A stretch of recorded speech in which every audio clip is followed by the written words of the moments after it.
The opinions and views expressed in the following program are those of the speakers and the host, and do not necessarily reflect those of Yoakley Scott Corporation and your sports network. Yeah, I've been closer to Jesus before, so can you help me out? Oh, can you help me out? Am I on my own? Am I on my own? Or can you help me out? Am I on my own? Am I on my own? Or can you help me out? Can you help me out? I've been scared to look at my soul.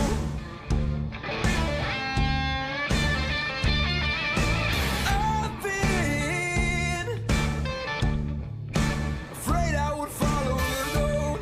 Yeah, afraid of the things I've been told. Welcome into a Monday edition of Running Point on ysnlive.com. Ron Potesta with you alongside Anthony Hartwig.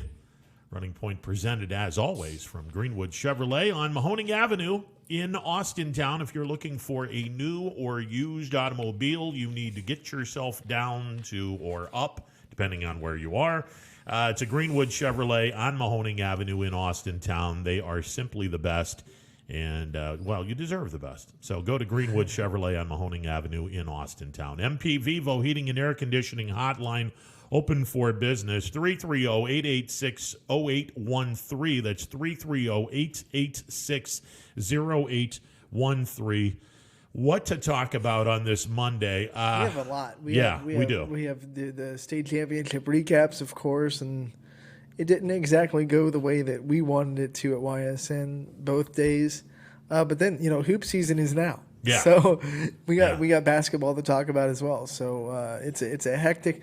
This is probably one of the most hectic days on YSN because we're wrapping up football, and then we're going right into to basketball. No rest for the weary. Yeah, no sleeping here. I got a game tonight in Crestview. We got the Crestview Lady and Rebels. Springfield. All right. Yeah, should be a good game. Speaking of Springfield, I've run out of adjectives to describe just how great this football team is, and as far as I'm concerned, there were no losers in last night's game. There was a team that just ran out of gas at the end. Made one more play. And one team made one more play than the other team. There is no losers in that game. That was one of the best high school football games in a state championship game that I've seen in a while. And I'll tell you what, there were actually three really, really good state final games over the weekend in Massillon.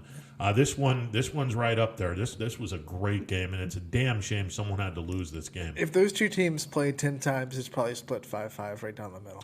Yeah, because they're impressive. So evenly matched. It was like watching those two heavyweight boxers trade blows back and forth. Well, and the stars came out. Look, I mean, the stars. Bob Rungard had 20 carries, 261 yards. He ran for 4 touchdowns, 10 of 18, a buck 21, threw a touchdown pass. So he was involved in all 5 of the touchdowns. 261 all-purpose yards. He's a junior. He's coming back next year. He was by far and away the best player on Springfield. And the best player for Coldwater showed up, and we really didn't even talk about him because all around he is incredible, and his name is Stella Mckibben. He ran for 82 yards, threw for 22 yards in his only one pass. Well, here's the big thing. I mean, the big thing that showed up was their quarterback.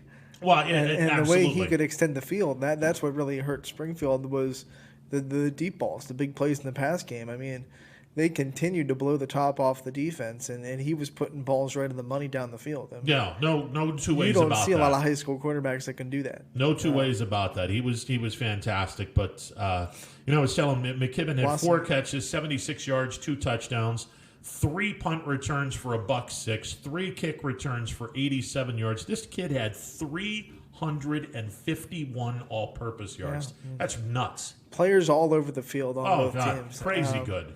That's what you would expect out of a state championship. I mean, two teams with absolute studs all over the field going at it, and it's a shame that every game couldn't be like that. Because can you imagine if every state championship was that contested and that really competitive? How great of a weekend that'd be. But I'll tell you who the real winners were this weekend. The college coaches that saw that and saw the potential talent Right. that could help their potential team. Oh my God! And I think Massillon was a real winner because they proved they can handle hosting a whole state tournament. They did beautifully. The whole facility was great, from the people that ran the scoreboard, from the people that hosted us in the press box. I mean, the Massillon proved that that's a very viable venue in the future if they need to be a venue for state championships. Yeah, it's a great place. It's and certainly for those that follow high school football. I can think of one other place that I consider to be the mecca for high school football, and that's Tom Benson Stadium down the road in Canton. But I thought the OHSAA made a great decision in putting the games in Massillon, and I thought that Massillon did an unbelievable job on short notice. They did an unbelievable job of taking care of business. That's a great place. First of all, it's a great place to watch a game. Second of all, it's in the cradle of what I consider to be the best of the best of the best in the state of Ohio as far as high school football goes. Now, if you're kind of hoping that the team had won a state championship and celebrated on their own field, that didn't happen. But it's a great place and a great venue, and everyone that plays on that field. You're on the field of greatness. That's a great place to watch and play a game. And it was a privilege to be there. And when I said on Thursday, man, that should have been the plan all along. So the universe kind of worked out in its favor, where they kind of forced OHSA's hand to put it there. But when you look at that compared to Fortress Obetz, it's not even a competition on the venue that it should have been at, and I think it proved itself this weekend. Yeah, it's in a perfect world, and 2020 has been less than perfect. Oh God, in so many ways. And traveling has that idea that the teams had to travel. That went out the window because the two teams that traveled won a state championship and lost in double overtime. So no, Ironton got blown out. Okay, the three teams that traveled. Okay, 2 out of 3. I forgot. Who's the third about team that traveled? Columbus had to come from DeSales. Yeah. And then Van Wern was coming all the way from Toledo, south of Toledo. That's actually it was still 2 hours. I mean, that's actually the same distance. Well, 6 1 half dozen of the other. I mean, Toledo to Columbus is 2 hours as well. So, Van Wert played Mentor Lake Catholic. No, Van Wert. Yeah, they played. Yeah, they played Mentor Lake Catholic. So they had to travel more than the other team, more than Mentor. Sure. So then Columbus DeSales had to travel more than Chardon for sure. Oh, absolutely. So the 2 out of 3 teams that traveled a lot more than their opponents. One of them won a state championship, and the other one lost in double overtime. Yeah, and great games all the way around. 5 of the 7 title games were public school versus parochial school for those keeping score at home. Public school won 3 of them. Parochial school won 2 of them. Once again, that used to be a really big discussion. It's not anymore with open enrollment, absolutely. But let's just talk more about this Springfield game, and then we can kind of get into JFK as well, because we have to bring up JFK, unfortunately. Look, I mean, it was a great game. Springfield, I saw a lot of people on social media hamper about that decision to punt. And we never second-guess coaches because we would never do that to Sean Guerrero. That was, in my opinion, a good decision, and it was just a worst-case scenario what happened after that. Because he tried to kick it to the out-of-bounds. You could tell it went to the side of the field. You got to make a play there. You're forcing the punt returner to the corner. If anything else happens, it's good for Springfield. If he catches it, gets tackled anywhere inside his own 30, it's fine. God forbid he muffs it or fumbles it, great. Yeah. Goes out of bounds, it's great. A lot of good things could have happened for Springfield. It was just a one bad thing that ended up happening where he got loose somehow. I don't know how he kind of wiggled his way out of that tackle and then found his way down the sidelines. Multiple tackles, actually. I'm not going to second guess that decision. I mean, I know people are upset about it because he'd been punt returning like crazy all night, but Joyce tried to kick it out of bounds. Sure. It was a low snap. he had to kind of kick it quick because they were bringing pressure. So, it was definitely going towards that direction. So that was definitely the plan. So I wouldn't say I wouldn't be the guy saying, oh, why wouldn't you kick it out of bounds? Well, they were obviously trying to kick it out of bounds. Otherwise, it wouldn't have ended up over there in the corner. I'm never going to second guess that because I thought it was the right decision. I mean, you're on your side of the field. If Springfield doesn't get the first down, they have 2 timeouts left. I wouldn't have been upset either way. I mean, if you punt it, that's great. If you put the ball in the hands of Bo Brungard and say, go get us a first down and lock in that game. Because if you get a first down, you're sitting pretty for a field goal. So, you still get some yards to do. And it's 20 seconds, and even if you don't get it, they have the ball at the 43 or whatever. Yeah. With 20 seconds to go. And they have 1 or 2 timeouts left. So I don't think there's a wrong decision in that situation, really. No, I think if you would have gone for it, it would have been a very much more questionable. If you call. do that, you're putting the ball in your best player's hand, and the best player on the field, and saying go make a play. And I wouldn't have a problem with that. I also didn't have a problem with punting. No. This is one of those things. And this is where you got to give all the credit in the world to Mckibben. I mean, he made the plays that need to be made and broke 2 tackles and found his way deep into Springfield territory. Props to the Springfield. I mean, they didn't give up and they forced him out of the 11 and saved the touchdown. So absolutely. Props to. I don't know who ran him down. I didn't see who ran him down, but whoever on the special teams that ran him down and pushed him out of bounds at the 11-yard line. Props, because then Coldwater had to run one more play before that field goal, and not gonna talk about the controversy of did he fumble or did he not, but I will say it was close. The ball came out of his hand. Yeah, you put the ball in danger when you don't let them score a touchdown, because then Coldwater has to run at least 1 or 2 more plays. And in high school, no field goal is a gimme. I don't care how good your kicker is. It's at the 11-yard line. You could have a bad snap. You could mishandle the hold, whatever could go on. So at least Springfield gave themselves a chance to at least hold there and try to force overtime. Yeah, I obviously didn't see the games. I don't have Spectrum. And you in 95%. Well, exactly. And I wasn't about to pay $9 or $10 to watch the game because I can listen to the game. So obviously, when you listen to something, you don't see it. I can't even begin to talk about something that I didn't see. Right. I'm not even going to try to talk about something that I didn't see. Clearly, the decision was made, so you live with the decision. They had the ball on the 8-yard line, and the kid drilled a 25-yard field goal and game set match. But like I said at the top of the show, there's no losers in this game. This was a great high school football game and it is a damn shame someone had to be on the short end of this game because I don't feel that Springfield lost this game. I thought that both teams played their ass off, and it just came down to one team made one more significantly bigger play. You talked about running out of adjectives to describe the game. I was running social media. I ran out of adjectives to describe Bo Brungard because I'm sitting there like, what else can you say about the kid? Because he just keeps making big play after big play for this team. That the one touchdown he had, he just beat everyone on the outside with his speed, and he was gone. And these are kids on Coldwater's defensive line. Some of them are committed to D1 schools, and he's playing with them like they're toys on his cat string. And it was fun to watch that kid work. And the highlights that I saw were pretty impressive. I wish they could have finished for him because that kid, the effort deserves a state championship. But nonetheless, one effort by Brungard. Yeah, 20 carries, 261, 4 touchdowns. I mean, the offensive line blew out chunks of holes for him for sure. All right, let's get to the phone lines real quick. Mr. Football, what do you got? Hey, how you doing today, Ryan? I'm good, man. Yourself?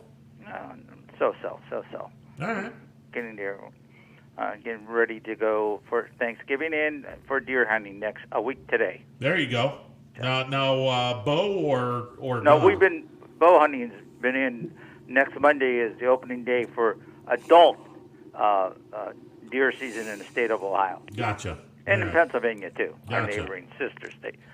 You know, Ronnie, I got to give you guys credit down there. With all the big broadcasting emphasis out there and everything, we had the state championship and 2 local teams that were in it, and you guys represented well, giving out the games and everything. We're the big stations. I got to give them an F Yeah. for not getting their our local. They broadcast local. Well, the one station does, the other one doesn't. Games all year long. When it comes to the state championship, we had 2 of our representatives get to the title games, and they couldn't. I give them both an F for not coming up with some means, some ways. They had the means to put the games on big time radio, and with their facilities and everything, and they got an F. And you guys put it on, and I applaud you for that. Oh, I appreciate that, sir. Yeah, and it's a shame. Springfield was down there till like 20-some seconds left to go, or whatever it was, 12 seconds left to go, and they ran back that Coldwater. What a dynasty they are out there. They ran back that punt, and they put him in prime position. The kid had one job to do, is to kick the field goal, and he did it. Yeah. And nothing to be ashamed of. Springfield, great program, great kids down there and everything, and they came within 3 points of a state championship. I mean, JFK got, they hats off to them. They got to the championship game and everything, but I never thought, seeing them a couple times, I never thought they'd get, blowed out like they got blowed out. Yeah, it was tough, but as we've said on a number of occasions, state championships aside, anytime you can get to the Final Four in any sport, it's an amazing accomplishment. It's an even bigger accomplishment if you can get to the state title game, and both teams are to be commended. I mean, when you think about 150, 160 teams in each division. And you're the second best team in that in a field of 150 or 160. That's pretty damn impressive. And all the high schools there are in the state of Ohio, and you're down to the final 2, and you're, like you just said, in your division and everything, and a field goal in this case with Springfield, and they for the last 3 years they had a real, some say a dynasty. I would say great teams down there. They got the kids in the culture, and they get them from the the Pee Wee football on up, and they get them in the system down there, and they run the same system. As long as that same coach is there, they run the same system. I think it's the system that wins for them, plus the kids, of course. But we would have liked to see them win. Yes, represent our in there, but they have nothing to hang their heads. No, they got to the not. championship game and they lost on a field goal. Yeah, I mean, both teams are to be commended. You get to the state championship game. That's a fantastic season, and hopefully next year we'll have a team winning a title. But it was a hell of a ride by both teams, and they gave us an incredible ride for sure. And for the Buckeye fans that listen to your station, lucky. Well, I mean, they're going to have to play a ton better defensively. Defensively, I know there are guys. There was some great players that went off to the pros. Maybe some say a year too early, some say not. But the Rutgers game should have showed them something that hey, you can't take these games for granted. And besides, look at the turnovers Indiana had. Plus 21.5 points. But look at the turnovers that Indiana had. They had the Buckeyes up against a proverbial wall. Yeah. And, some say luck, some say skill, some say it's the way the ball bounced and everything. But they were right down, tooth and nail, they were down there. Did they overlook them? A team that was a doormat since '67.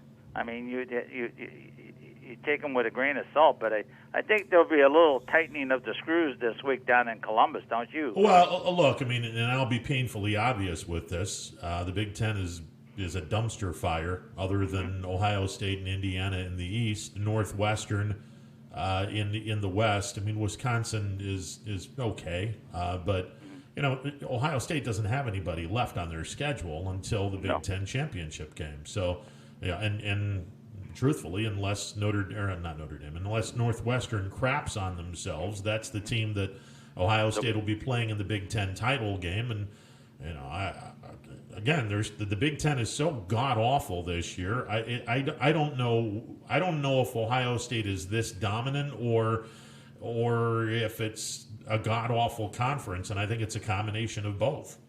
I think Northwestern's in the same category like your favorite school, Notre Dame. They have to recruit the obviously the athletic kid, but you have to recruit the little bit more intelligent kid to get into the qualifications to get in Northwestern. There's not university college at Northwestern, I don't think, where they could, more or less give the kids a little helping hand to go in there. But I think that's more of an academic than athletic. But you got to give that Fitzsimmons will he take Michigan if Michigan comes to him? No, I don't think he's going to jump from one school in the conference to the other. But I don't think Michigan ain't going to fire Harbaugh. They're going to ride this thing out because they're paying him $8 million a year. Well, and I think that Harbaugh is a Michigan guy. I'm not sure that they would, get rid of him, but I think that they would look at him and say, look, we don't want to fire you, but we want you out of Ann Arbor, so, let's make it look like you're wanting to move on, and we'll go from there. And by the way, I don't think Fitzgerald is going anywhere. And if honestly, Vince, if Michigan were smart, they would call their attention down to Cincinnati and bring Luke Fickell to Ann Arbor. Would he take the job? Would he take? Oh, sure, if the price is right. He'd take the job in a heartbeat. He would take the job in a heartbeat only because he left Ohio State. He believes he was wronged at Ohio State, and he would love to go to a team that can play Ohio State every single year. I think that it would be a great step in the right direction for Michigan. But I got to give you hats off on that one, Ronnie. If he would put his alma mater aside, the love for his alma mater, because he's doing a great job down there at Cincinnati, and he's convincing those kids down there. It's the second biggest college in the state. I mean, and he's keeping those guys. You don't have to go to Ohio State to play big time ball. You could come to Cincinnati and play big time ball too. Yeah. I mean, now they're not in the Power 5 conference, no. and then there's only one school that is, but Cincinnati is certainly proving to everyone that they're deserving of being one of the four teams or close to being one of the four teams. Well, I got to give you credit, Ronnie, for bringing up the Fickell deal down at Cincinnati, because if they do move Harbaugh out, do they come to him and say, "Hey, here's your chance for revenge"? And will he take it? Will he put everything he's grown up in, playing there, alumnus there, head coach for one season there, put that aside and go up to the school up north and become a Michigan, a Wolverine, and come back? I think it would be hard to pass up, especially if they back up a Brinks truck. So, hey, Vince, I got to get skedaddling, brother. Good luck to you, Ronnie. I appreciate it. All right, 330-886-0813, the MP Vivo Heating and Air Conditioning Hotline, open for business. We are breaking down the Springfield Coldwater game, and we'll talk about the JFK game against New Bremen coming up in a little bit. Dana Balish will be coming on at 1 o'clock. We'll get Dana's views on state championship weekend, and we'll quickly pivot. That's what I did there, using a pivot foot. Well, basketball. Quickly crossover. Basketball vernacular, do a crossover because it's basketball season, and I'll be busy tonight over at Crestview broadcasting the Crestview Rebels Springfield girls basketball game from Rebels Gymnasium. That should be a great time. So it'll be fun. Crestview, Springfield, they're both good girls teams, and it should be a pretty competitive game. And you're in for a good one. You're in for a treat. But once again, what more can we say about the Springfield Coldwater game? I mean, Bo Brungard put the team on his back when they needed it. I thought they could have gotten a little bit, as a Springfield fan, would have wanted a little bit more production out of the running backs. But Coldwater was keying in on stopping the running backs run. And that's one of the things that opened up things for Bo Brungard so well, because obviously Coldwater was keying in on the running back, so he just took it himself, and there was an extra blocker for the quarterback. Yeah, it was. Bo Snyder only touched the ball 5 times. He gained 35 yards, but it seemed like, especially in the second half, every time they tried to hand the ball off, Coldwater was keying in on it. It was just it was a solid performance by both teams, and I'll continue to say this: there was not a loser in last night's game. It was one team fell short, but certainly both teams looked like state championship caliber teams. Tony, you're on the MP Vivo Heating and Air Conditioning Hotline. What's up, brother? Tony, you there? Tony's not there. Tony's not there. Yeah, Tony's not there. Yeah, he's not there. All right, so Springfield gets it winds up 3 points short. They fall to Coldwater 38-35, closing out. By the way, closing out the high school football season. Springfield was down 28-21 in that game, came back and scored 14 unanswered points to take a 35-28 lead with, a minute and a half to go. So, you feel like they were really, when you talk about deserving to win a state championship, they were in a really good position to win that game. Yes, they were. And unfortunately, Coldwater just made, like we said, one more play. Yeah. Now, here's an interesting statistic, and then we'll get to the call. The Mahoning Valley Athletic Conference began the high school football season in the state of Ohio. Sebring. And they ended the high school football season in the state of Ohio. One team. Sebring began it. Springfield ended it. I thought that was pretty cool. All right, you're on the MP Vivo Heating and Air Conditioning Hotline. What's going on? Hey, what's up, guys? How you guys doing? Good. First things first, obviously, such a great year from all the football teams in the area, but I haven't listened in for a while, but the biggest disappointment for me was the canceled Chardon game. But obviously, I was at the game, and holy cow, I did not know Chardon's offensive line. Those are some beefy kids, Yeah, that's a really good football team, and DeSales had them down. A couple of scores. Yeah, they had them down a couple of scores, and give Chardon credit. They tied the game. They go to double overtime, and Chardon's able to get a field goal and beat DeSales in double OT. Yeah, I just could not believe how big Chardon's line was. And not necessarily height-wise, but geez, those kids, they all look like they're close to 300 pounds, if not more. Talk about some steamrollers. Geez. Yeah, and their running back too, Shipley. Yeah, that kid is shifty. Yeah, well, when you have the grade A beef up front that can throw down some blocks, you're gonna get some production from your running game. No two ways about that. Oh yeah, and too Division III, I thought for sure Archbishop Alter was gonna win that because I don't know if you know this, but they had 2 kids. The one kid, C.J. Hamilton, I think. And then the other kid, I forget his name, but both of them are top 10 prospects in Ohio.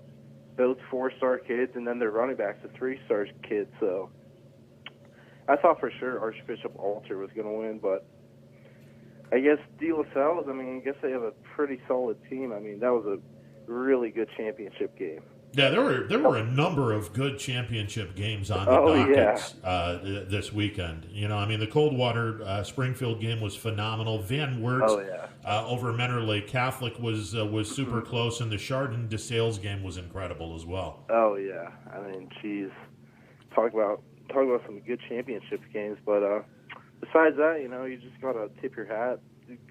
Great season from all the teams in the area, for sure. Yeah, hopefully next year we get a team to hoist a championship, but 2 more teams hoisting up runner-up, that's not bad. That's how many now in the last 3 years we've got 4 teams hosting a state runner-up in the last 3 years. That's not too shabby. Canfield, I'd have my eyes on them. They just got down in that game, and younger team. At least for the quarterback spot, you get down like that, it can really hurt your confidence. But I expect Brock Lowry to come back big next year for sure.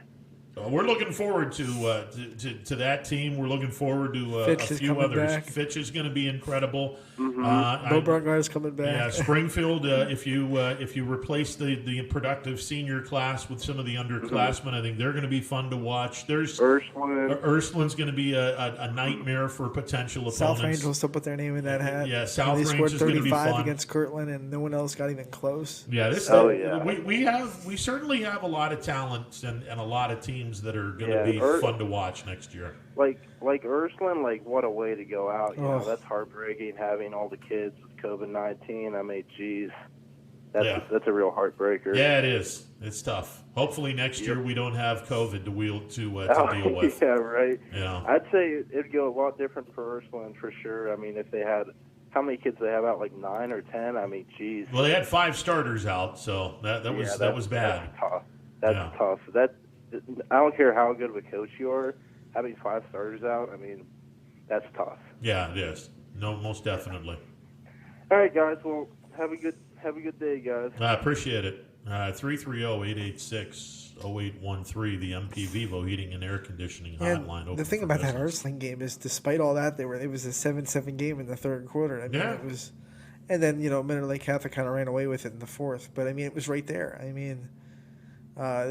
Props to the kids that had to step up and step into a spot in that game. I thought they played with a lot of heart, and I think that's kind of taken away because everyone wants to talk about, oh man, they were, all these starters were gone and they could have won that game. They might have been able to win a state championship, but props to the kids that had to step in last minute and just play their hearts out to try to get their team a win. I mean, it was tied in the third quarter. They were really playing, especially the defense, really playing strong in that game up until the final quarter. So, I just want to give props to the Ursuline kids that had to kind of step up in that game. It was good. Unfortunately, part of winning a state title, you got to be fortunate. Yeah, you got to have some stuff bounce your way. They weren't fortunate. They didn't have one thing that bounced their way, and the injury factor, or in this case, the COVID factor, didn't play into their hands. All right, Tony, you're on the MP Vivo Heating and Air Conditioning hotline. What's going on, Tony?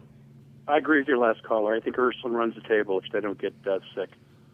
I mean, we'll never know, unfortunately, but... but... kind of like a Tootsie Roll. The world may never know.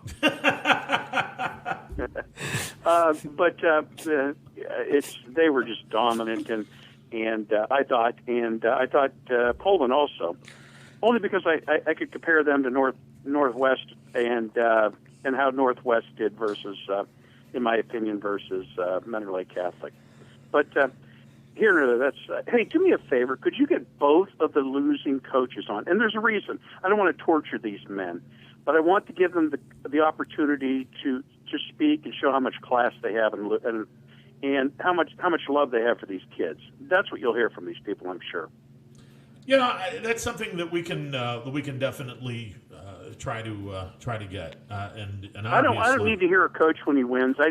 I prefer to hear a coach when he loses, and it just shows their character. Just like Bo Brungard's football character was revealed in that game yesterday. I think the coaches need an opportunity to just have their character revealed also. Yeah, what a hell of a game by both teams, and I'll say it again. There was not a loser in that game last night. There just wasn't. It was an exciting game, and the Chardon game was an amazingly fun game too. So. Yeah, no, there were some doozies. Division III, Division IV, and Division VI. There were some great games, and then unfortunately, we had some blowouts that I didn't see coming, and well, some of those blowouts, some of us found to be enjoyable, but that's a different, So. Hey, let me throw something out there, and anytime you get a coach on, they're welcome to comment on this.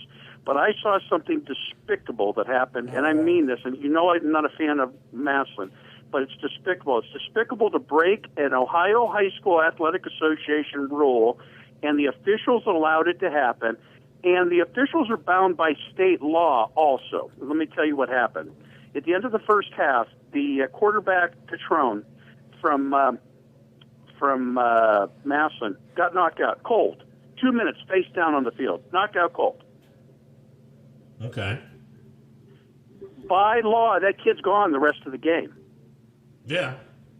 They took a timeout, and he was back in the next play. And I'll say it again. By rule, Ohio high school, you could ask Dana Bolish. She'll, get somebody on. That was despicable, and somebody needs to answer that.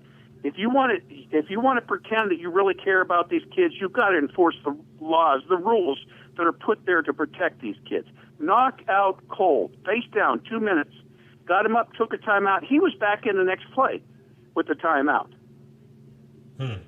Like I said, I didn't see any games because I don't have Spectrum. And the hit he took was brutal. Yeah. I'm sorry? The hit he took was brutal. He was being tackled. Oh, you saw it, Anthony? I saw it. He was being tackled to the ground. The But kid he came didn't. in. He went limp, did he? There was He no was down. denying he was knocked out cold, correct? He was out cold. He wasn't moving. Right. And by law, that child is not a child. Is not allowed to be put back in the game by adults, no matter what he wants to do. And by state law, the officials of that game are required to withhold that kid from the game. That's state law, not Ohio High School Athletic Association law. And I'm here to be corrected if I'm wrong. Interesting. Yeah, like I said, I didn't see any of the games, so news to me. That's that's disturbing. If that's the case, that's really disturbing. And one more, I'm going to ask Anthony a question here, and then I wanted to make one more comment. You must have a lot of callers lined up, and that's great. First of all, is this, and I'll let you get back to Kennedy and Springfield. I know that's the local stuff. Anthony, is that the first time you've seen Hoban play a game? Yeah. It was. What was your impression? Wow, they're physical. Wow, they're talented. Wow, they're athletic. I mean, it was just, they really shined on that particular night. But they also, like that hit, I mean, there's some borderline stuff that the brand of football they play is definitely, they never crossed the line into dirty, but they kind of towed that line a little bit, in my opinion. Well, that's an opinion. I'm not going to argue with your opinion. I think they're pretty. They're brutal. They're brutal. But they're brutal. But nobody will cross the line more than Massillon when you get into games with them. And a guy's getting off the ground and you're pushing his head back down into the ground. That's chicken whatever, Yeah. That's uncalled for. Well, I appreciate the break. On that point, I wanted to say something. I think we saw what happened. We know that Kirtland won. We know that Chardon won. We knew that all these schools were within 15 miles of each other. That Mentor Lake Catholic was in the state final also. And I know coaches want to do the best for their kid. Sometimes you have to go out and say, what is working elsewhere, and let me investigate what's happening there. And I'll throw Hoban out, because Hoban doesn't hide anything. Their weight room is almost 100% glassed, and every time you walk by the game to get to the field, you pass this place.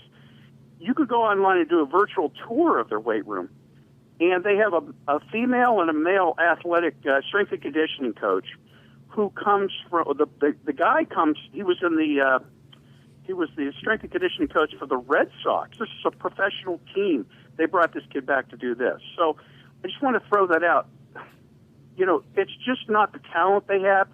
It's the efforts they're making and the things they do to develop that talent. Well, I mean, look, state championship teams are not won when the lights come on and you're playing football. No, the off season is when you win a state championship, and how you perform in the weight room and how much dedication you have in that process to get stronger. And if you have a really great weight room, that's a great advantage to have for sure. Yeah, and the weight room is the center, and there's a lot of spokes that come out from that also. Yes, the program is, and I'm just throwing that out. I'm going to stop talking about Hope, and I've really limited talking about them all year. But it's just special what they do, and Massillon does a lot of the same type things too, beyond recruiting. But just throw that. You can't always maintain.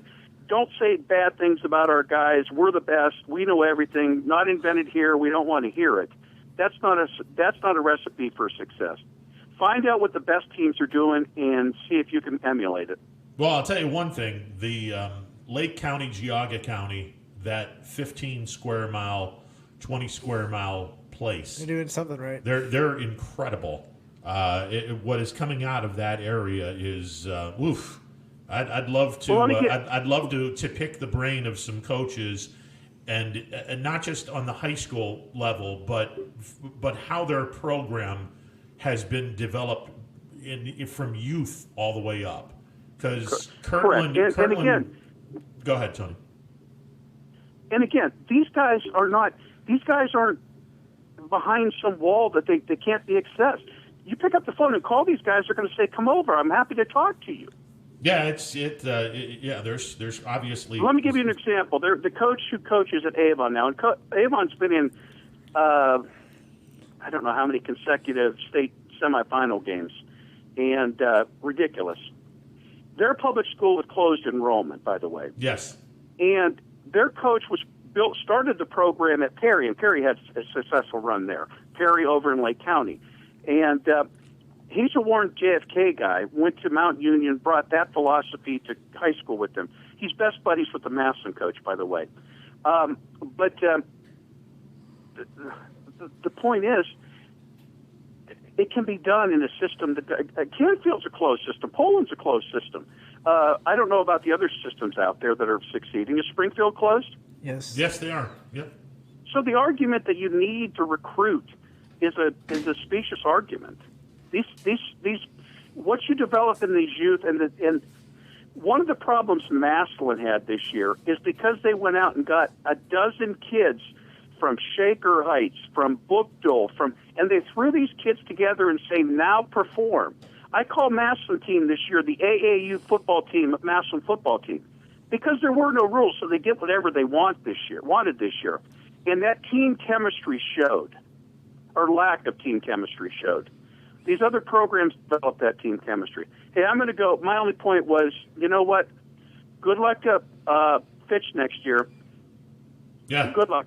I'd be I hope you get to Hoban. I know you wanted to get to him this year. I hope you get to him next year. And I don't even know if Hoban will be there next year. They lose a lot, but they're reloading. Trust me. Well, and they may be Division I before we know it too. So it's that. No, they're actually at the bottom end of Division II, even with their competitive balance numbers. Wow. So They're tiny. They might be Division III before we know it. There's an interest. There's a scary thought. All right, Tony. They're at the bottom, on competitive balance. And I hate to do this. On competitive balance, let me tell you one thing that happens in Akron that doesn't happen in Warren, and happens to a lot lesser degree in Youngstown. The Catholic schools are allowed to designate one feeder school. So Warren JFK designates Blessed Sacrament Elementary School as their feeder school. Okay, any kids who come through that program are not designated, penalized for competitive balance. Yeah. In Akron, there's like 15 elementary schools.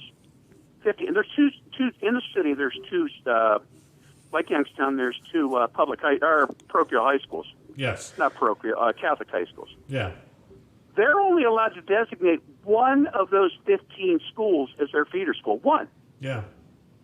Every other kid who grew up in the Catholic school system who comes through any of those other elementary schools is designated as I think it's a 2 or a 3 or whatever it is on the competitive balance form. Yeah, I think that's not right. I think in Youngstown there's 4 or 5 Catholic elementary schools, and so I'm sure Mooney takes St. Charles and somebody else takes St. Christine's, right, or something like that. They choose one. I'm not sure which one goes to which parochial school, but yeah, there's not as many. It's not 15. No, it's not 15. I think it's closer to 5 or 6 in Youngstown, or in the Youngstown area. It's certainly not 15. And remember one thing, and I don't Jim Terrell was up for the Youngstown State job this year. He's not a college coach. I mean, keep him in high school. That's fine. Keep him in high school. Choose to take him or not to choose. I just was stating a fact. Yeah, no, he's not a college coach. I mean, he's great where he is, and that's where he's going to be. He's going to have a dynasty there if he hasn't already. I mean, clearly he does. Let him continue doing what he's doing. You know what? Looking way back in history, I remember when Jim Tressel was not a Division I coach, and people poo-pooed that. Hey, I'll see you guys later. See you. Yeah, and I also remember Jerry Faust going from a dynasty in Cincinnati Moeller and falling flat on his face at Notre Dame. Just going to throw that out there, too. Going from high school to Notre Dame is rough. Oh, it is. It absolutely is. Going high school to YSU, I mean, it's still rough. It's rough, but it's not. Yeah. And look, I mean, it's not Notre Dame. No, I mean, look, Tim Terrell has done a man. What that you just never know ridiculous. with somebody. I mean, you never know who's going to make a good college coach and who's not going to make a good college coach. I mean, and then there have been instances where I don't stick to that rule because there have been instances even college to pros. There's been guys that fit really well and the guys that don't. And it seems like it's not really an exact science on who's going to be there and who's going to do well going from college to it depends on the personality. I mean, and it also depends on the age as well. I don't know Coach Terrell to say if he's going to be. Yeah, no, it's not that you can't be successful. It's beside the point because he didn't get the job, but sure, you know. It's not that you can't be successful. I mean, sure, there's been plenty of high school coaches that have gone to college and have some sort of success. It's just it's where he is right now. It's a perfect position. Why would you leave? I mean, you're building. Exactly. If you haven't built the dynasty already, you're building one. I mean, fifth state title in how many years now? 6. Right. 5 and 6 years. That's pretty amazing. So it just is. But, before we take a break and get Dana on, let's just talk about this JFK game and the season the JFK had. And look, that was not 30. It ended 31-0. But I think if you watch the game or if you listen to the game on YSN, you realize that it was a lot more competitive than 31-0 would indicate. And I think you would agree with me. It was. It really snowballed in the second half really quick. And we said on Thursday in the state championship game, because everyone's tight and the pressure's on, when something snowballs, it can snowball really quick. And unfortunately, that happened at JFK where mistakes were compounded because of the atmosphere of the state championship game. So yeah, the third quarter got away from it. Did. It got away, and it got away really quick. It snowballed, and I don't think that really demonstrated, how good that team was or how balanced that game was. Yeah. Because up to that point, it was 7-0. It was 7-0 at halftime, right? I mean, it was 7-0 at halftime, and then New Bremen took the opening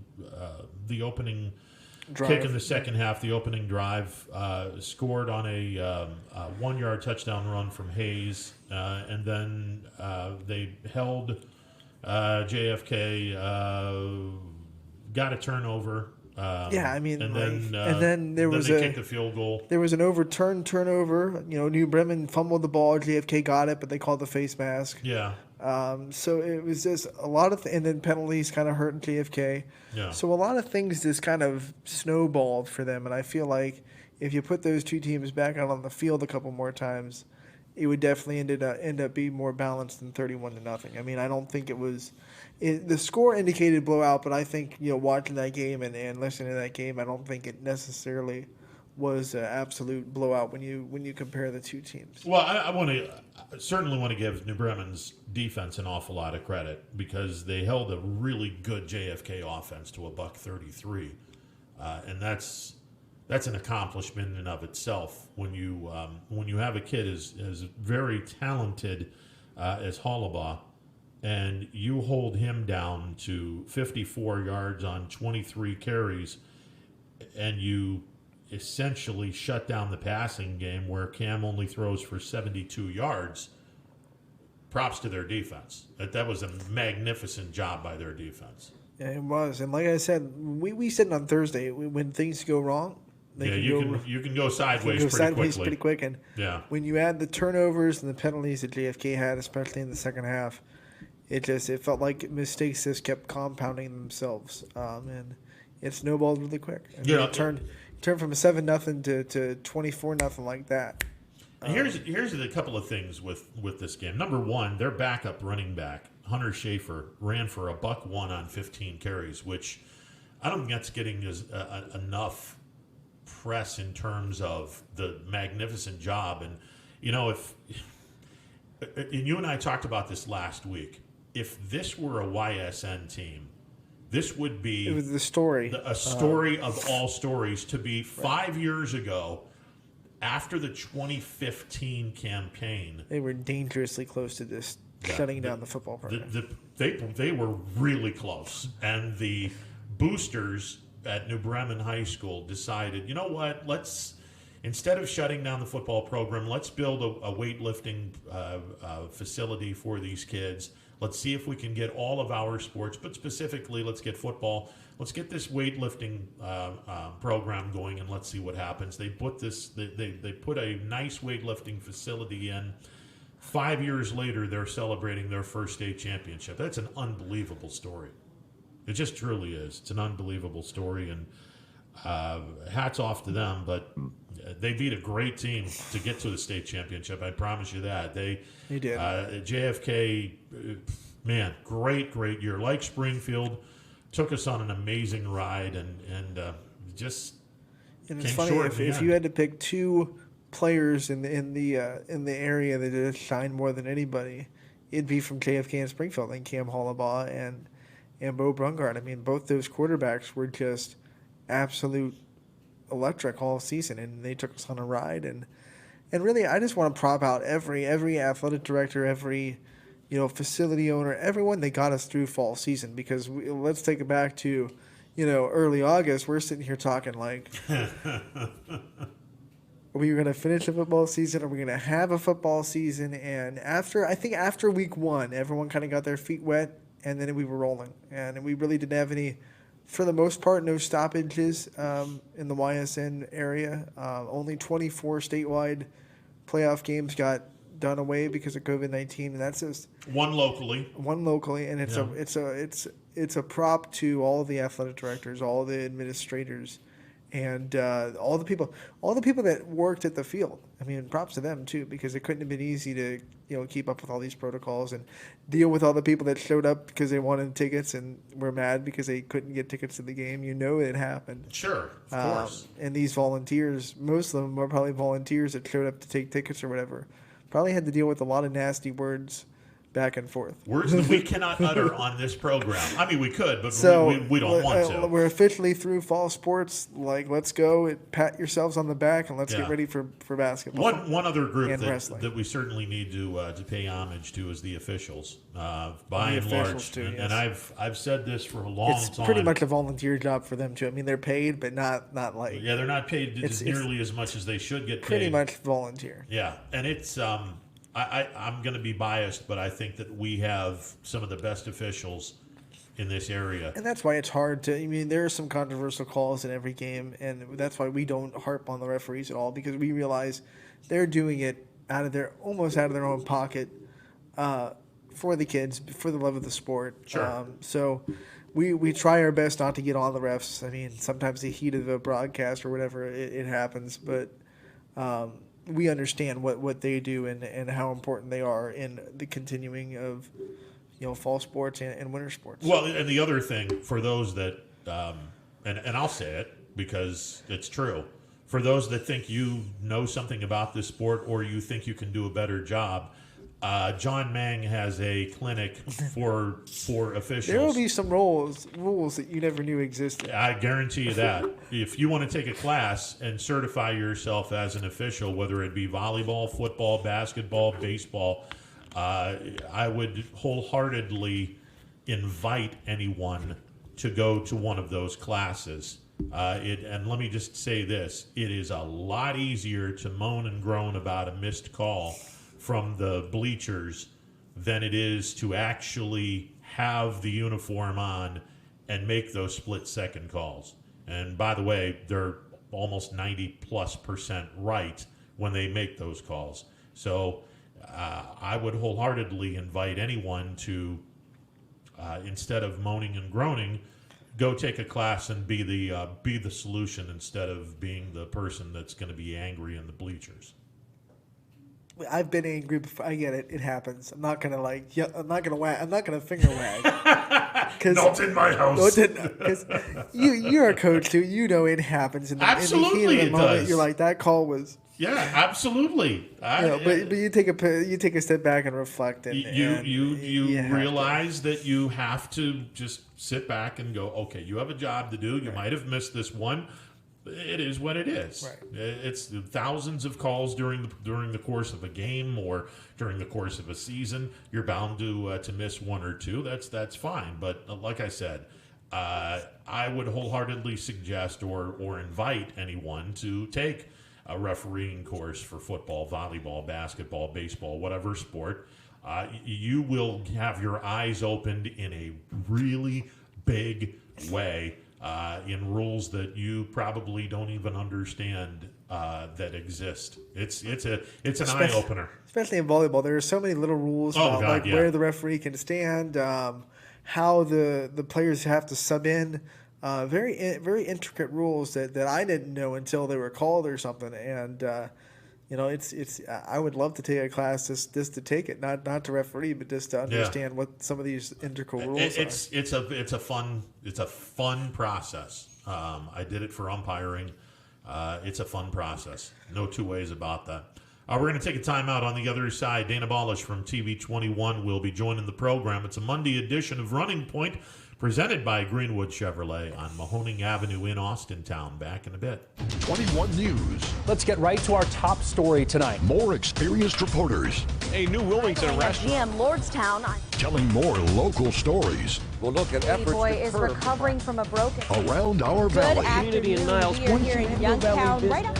Because you expect. It's important for everyone. No place like home. More local news. In Mercer County Court. 21 News is our valley's #1 local news. Welcome home to a home made homier with Baird Brothers Fine Hardwoods. Inspiration starts at BairdBrothers.com and is turned into reality when high-quality hardwoods are delivered right to your home. Baird Brothers has the latest design trends, shiplap and skinny lap interior siding, antique oak rustic flooring, and, well, you'll find them all at BairdBrothers.com. Ordered easily, delivered conveniently, enjoyed comfortably. BairdBrothers.com. Attention football fans, order Coca's Pizza tailgate package for only $54.99. You'll receive 24 slices of our delicious cheese pizza, 20 jumbo wings, and 2 of our famous foot-long pepperoni rolls. Coca's Pizza, we serve it hot. Hi, this is Tommy Clem, owner of WRS Insurance Solutions. WRS Insurance Solutions is a local independent agency that specializes in life, Medicare, long-term care, and disability products. Call us at 330-953-3722 or visit us at wrsinsuranceSolutions.com to learn more. Good luck to all the student athletes in the Valley. Your Armstrong services are more important than ever. There are more and more connected devices in the home these days. To get the most out of your experience, you need a network that is always getting better. You deserve superior performance, and that's what Armstrong offers every day. Whether you're working from home, enjoying your favorite content together, or simply catching up while apart, count on Armstrong to keep you connected to what matters most.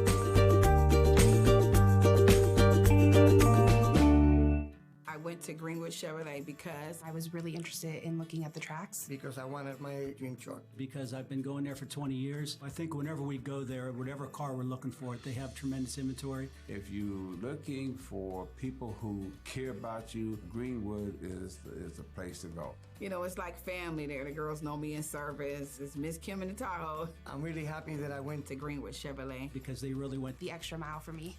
Now we're going the extra mile for you, only at Greenwood Chevrolet. For heating, cooling, and indoor air quality, the Mahoning Valley trusts MP Vivo Heating and Air Conditioning, offering worry-free repair, service, and installation. Call MP Vivo today for a free estimate. MP Vivo Heating and Air Conditioning. We're your energy-efficient experts. Welcome back to a Monday edition of Running Point on ysnlive.com. As we go to the MP Vivo Heating and Air Conditioning hotline, we find 21 Sports Director Dana Balish. Dana, how are you today, sir? Dana? Let's see if we can do this right. Well, hell. Hopefully he is calling back. My goodness, what in the world is going on here today? You hung up on Dana. I hope not. No, that's not right. That's well, geez, do we have to take another time out? And I guess we're going to have to. All right, let's take another timeout. I don't know what in the world. All right, we'll take another timeout. Dana Balish on the other side. Stick around. It's storm season. I think we're under the gun for some heavy storms over the next couple of hours. And Storm Tracker 21 is ready. This is probably the one we're keeping a closer eye on. On air. And locally, we're going to have a lot of eyes on our area. Online. All right, let's talk high-risk futurecast and the timing of this weather. On social media and on our app. Rain will come and go tomorrow. There'll be some dry intervals. Stay ready with Storm Tracker 21. The severe weather threat now through around sunset this evening. Hi, I'm Colin Chupa. And I'm Kelsey Clem from K-Squared Marketing. Our boutique marketing firm specializes in media planning and buying, public relations, event marketing strategies, and strategic sponsorships. We can integrate our services with your existing game plan, or we can be your entire marketing team. Your goals, our game plan. Let's win together. Call K-Squared Marketing at 330-623-2730 or visit ksquared.marketing to learn more. Hi everyone, this is DJ Yoakley with Your Sports Network. We appreciate your support of YSN and welcome you to the YSN family. Our broadcast streams are brought to you live at no cost to you by sponsors that are local to this community. Without the vision and generosity of our sponsors and partners, we would not be able to bring this game to you today. So please support the great businesses and leaders that are making this game possible. And if you're a business in need of great advertising and sponsorship opportunities, feel free to head over to our site for more information on the right fit for you. We are local, we are loyal, and we are live. We are YSN. Ah, the details. Baird Brothers Fine Hardwoods is one fine ride. Perfect cornering, superb handling, sporty and stylish, power to spare, plus awesome mileage. Yeah, jaw-droppingly beautiful lines and well appointed with luxurious trim. Put more oomph in your life and start beholding the molding. Find your home's fine hardwood at BairdBrothers.com. Welcome back to a Monday edition of Running Point. Okay, I think we got this down pat now. Let's go to the MP Vivo Heating and Air Conditioning Hotline where we find 21 Sports Director Dana Balish. Dana, how are you, sir?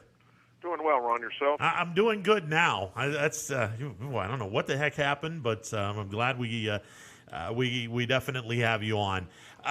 Under the circumstances, with everything that happened with state championship weekend and the fact that OHSAA had to make a very last-minute substitution in terms of the sites, I thought Massillon did an incredible job of handling the Divisions 2 through 7 state championship games. Your opinion on all of this, sir? Well, Ron, I learned that, when the games were announced they were going to Fortress Obetz, Massillon called the Ohio High School Athletic Association and basically said, hey, look, if you guys run into problems or if something pops up, we are available. So they kind of had that in their back pocket. I know there were some other sites around the state that were also interested in hosting the finals, but Massillon won out. And I think if you look at one of the reasons why they did is certainly 7 of the 12 teams, I think, were from Northeast Ohio. So that definitely helped out. But I thought, they really handled it well. I was able to talk to some state officials yesterday and actually even on Friday, but more yesterday, who says, you know what, they're used to this. Massillon did a great job, and certainly I know they were very much appreciative that, Massillon was able to pull this off. As far as our two teams going to the state championship game, props to both teams. I thought that, the game simply got away from Warren JFK. And the Springfield game, we've said it for the top of the broadcast, there was not a loser in last night's game. It was just two teams that played incredibly well, and one team had a bigger play in the end, and that was the end of that. Well, it's funny, Ron, when I talk to coaches all the time, they always say, there's 4 to 5 plays that determine the outcome of a game, and certainly that was the case yesterday. I mean, Springfield, their last 2 games prior to the state title game yesterday, those games were decided on the second to last play of the game, and this one, was decided, on the final play of the game. there were so many ups and downs, and I mean, for a fan watching or a fan who was there, it was a great game to watch. Unfortunately, like you said, one team had to lose. And it's funny. The ball just, the ball got to bounce your way, and I've said it I've said it throughout this whole time. You got to have a little lady luck on your side, and luck's part of it, and I think Coldwater was able to get that on the punt return, and which really set them up in good shape, and there was no question the field goal was good, and what a day for the state yesterday. You had two games that were decided on field goals in the Van Wert Mentor Lake Catholic game. The Van Wert kicker never kicked the field goal and knocked it through with 9 seconds to play, and then the Springfield game on the final play of the game. When you watch that Springfield game and you see kind of the effort that Bo Brungard put up, I know we've had a lot of great players in the area lead their teams to state championships in the past. Is that one of the best efforts you've seen from our coverage area in a state championship? Because in my recollection, I mean, I can't think of too many other guys that went to a state championship game and put together a game like Brungard did yesterday. Well, in 2000, Delbert Ferguson scored 5 touchdowns, for Ursuline against Coldwater. In 2010, Keith Teague scored 4 touchdowns against Coldwater. Bo Brungard scored 4 touchdowns yesterday against Coldwater. So there's been some great performances. I mean, and I talked to him afterward, and he says, look, he goes, I got to give credit to my teammate, my line, because if it wasn't for them, I wouldn't be able to do what I do. And certainly, it was, I know it's an old cliche, but that was a heavyweight title fight, punch for punch, and unfortunately, things just didn't go Springfield's way, but it takes nothing away from their season. It takes nothing away from what they were able to accomplish.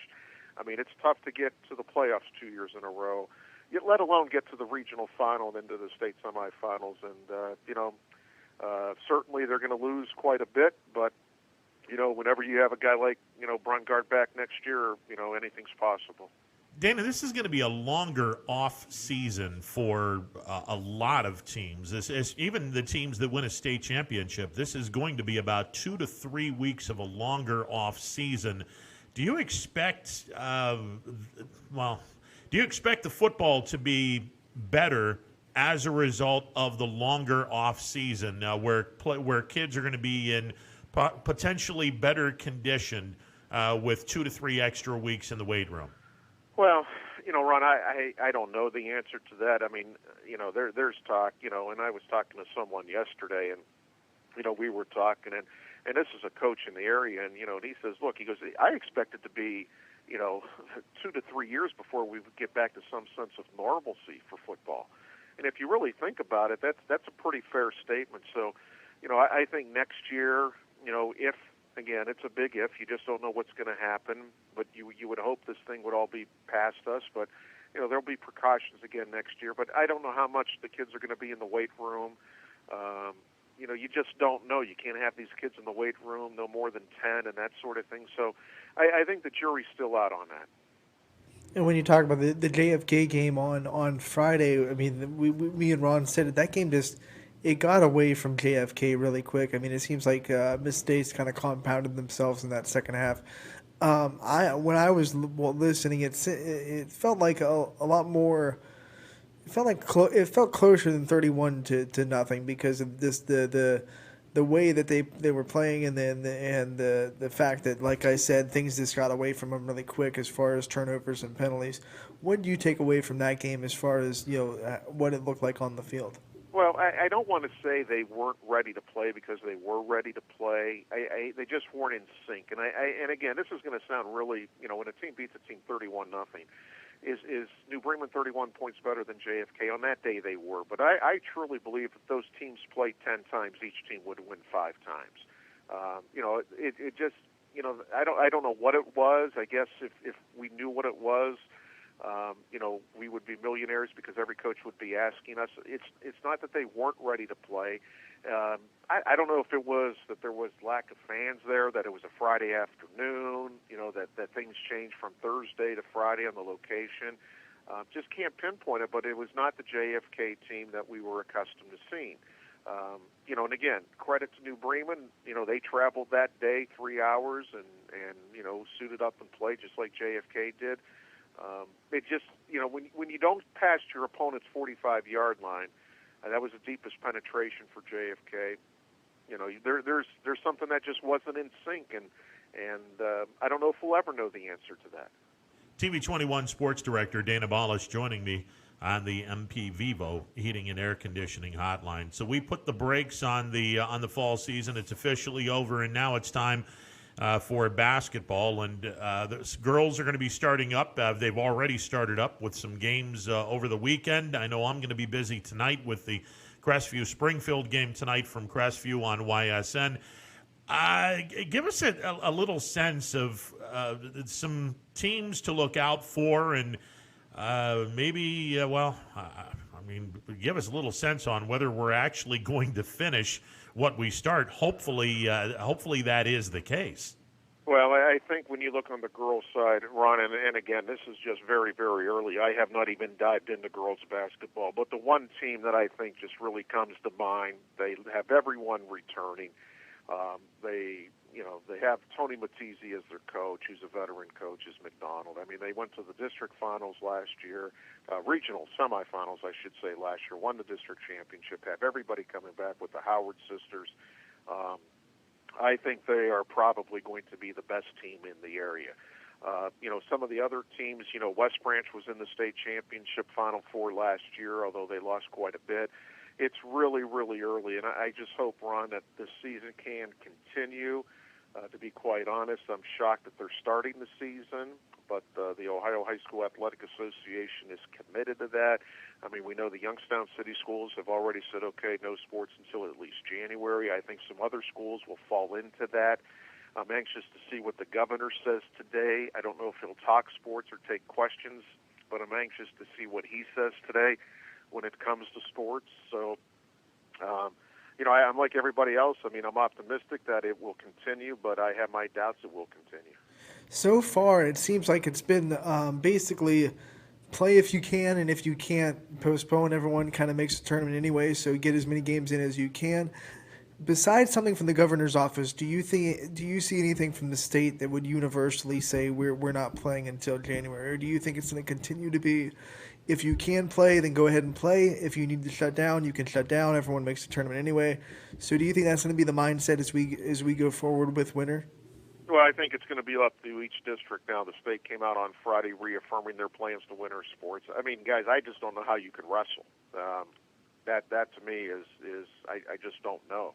I don't know how you're going to be able to wrestle, but they're committed to starting sports. It's going to be up to each district. And let's face it, the Ohio High School Athletic Association doesn't want to be the bad guy and says, okay, we're pulling the plug. They took some, when this first started in March, they took a lot of heat, when they pulled the plug on the state tournament. So I don't think, they want to be in that position. They left it up to each school district to say, okay, this is what we want to do, and leave it up to them. Again, Youngstown has already canceled. Or postponed. I think you're going to see some other districts do that, and then it could be the snowball effect where I think everybody possibly could do it, but no one wants to see the season halted or not started. But I think you have to err on the look. If I was an athletic director, I would have to err on the side of caution and basically say, okay, you know what, we're bringing 300 people into the gym, closed quarters. We can't do that, and I would pull the plug, but. I'm not an athletic director, so I don't have to make that decision. Dana, obviously, it's not just high school, but it's also the college that we're concerned about. Over the weekend, or actually late last week, the YSU women's basketball department, much like the men's department, they got to close down for a couple of weeks. Someone within the organization tested positive for COVID, and then we found out later in the week that the Youngstown State game with West Virginia that was scheduled for December 2nd in Morgantown, that has been postponed, and hopefully they'll be able to make that game up. So, YSU having their concerns as we hopefully get the basketball season started as soon as possible. Well, and again, you have to err on the side of caution, and I think, when you have in the inner circle, if you have a positive case, you have to kind of, not only be cautious to your players, but to other schools and other organizations, and I think that's where we're going to see some things. Now, it's funny, most of the schools, or I should say, a handful of schools are going remote, and they're going to continue with sports activities. It's going to be very curious to see what transpires here in the next couple of weeks. I've seen some school districts just kind of, make a week postponement where they're shut down until, I think there are a couple of schools that are shut down until Saturday, and they can restart after Saturday. Do you think that's more of a precautionary shutdown rather than a positive test shutdown, or do you think it's just different schools handling it different ways? Well, I think schools will handle it the way they best, seem fit. I think that's the way they got to handle it. I think the state has said, okay, as long as we're going to give the okay to do this, schools will have to, err on the side of caution and do what's best for them. But I would expect, today's the 23rd. I would think in 3 to 4 weeks we'll kind of know how this. And you got to keep in mind, okay, I mean, this latest surge that we got could be, going to Halloween. Then Thanksgiving's going to come in mid-December. Then you're going to have the Christmas thing in January. So who knows? I think the next, 3 months or couple months are very, very crucial. 21 Sports Director Dana Ballas joining us on the MP Vivo Heating and Air Conditioning Hotline. Dana, before we let you go, I know you're a huge Browns fan. Browns getting their 7th victory of the season on Sunday. Kind of an ugly performance, but, stop if you've heard this, ugly weather for the last 3 weeks up in Cleveland. They get the job done. They knock off Philadelphia. The team's off to a 7-3 start. And they're now one of the 7 best teams, according to the playoff projections. They would be number 6. Do you anticipate the Browns continuing in their final 6 games? I think they've got a lot of winnable games on this schedule. Do you anticipate this team staying in the top 7 and being a playoff team? Well, they're not going to have Myles Garrett again this week against Jacksonville. He's already been ruled out due to COVID. I mean, I think it's, Stefanski has the right mindset. It's one game at a time. I think he's putting his players in a position to win. It's not pretty, and you're right. And, when you win ugly, that's a sign of a pretty good team. The running game in these conditions, that's what it's all about. And Nick Chubb and Kareem Hunt and they've shown what they can do. But I think, for the Browns, just the way this year has gone, it's probably going to rain in Jacksonville on Sunday for the Browns anyway. But, you continue to do what you have to do, and you're right. I mean, they have Jacksonville, then they have the Titans, then they got the Ravens, and then the Giants, Jets, and Steelers. So, this is a team that, is sitting at 7-3, and Ron, probably you win 3 out of those last 6, you're going to be in the postseason. But, Stefanski has them heading in the right direction, and I think that's the key to all of this. What do you say to anyone who says, hey, Cleveland should have a dome stadium or a retractable dome stadium? Because I look at this, and maybe it's old school and maybe it's the non-business person in me, because I understand if you put a dome stadium, you're going to be attracting more than just your football team. You can attract some other stuff. But the non-business person in me looks at this and says, if you do that, you're taking away the very advantage that Cleveland has enjoyed through the years, and that is the snow, the rain. That's part of what makes the Browns' home field advantage so cool. Well, I think you said it right. I think it's the business aspect of what the business end of it. And let's face it, Ron, if they didn't have Gund Arena, they probably would have a dome, I would think. And again, I remember back in the day, people were talking here at Youngstown State, they should get a dome here for that too. Look, and you've been out in the elements at YSU. Sometimes they're very difficult. Sometimes it's tough. But it is what it is. Would you, in September, when it's 75 degrees and a beautiful day, do you want a dome? No. So I like the element. I think it's the element of playing outside. I think it's right.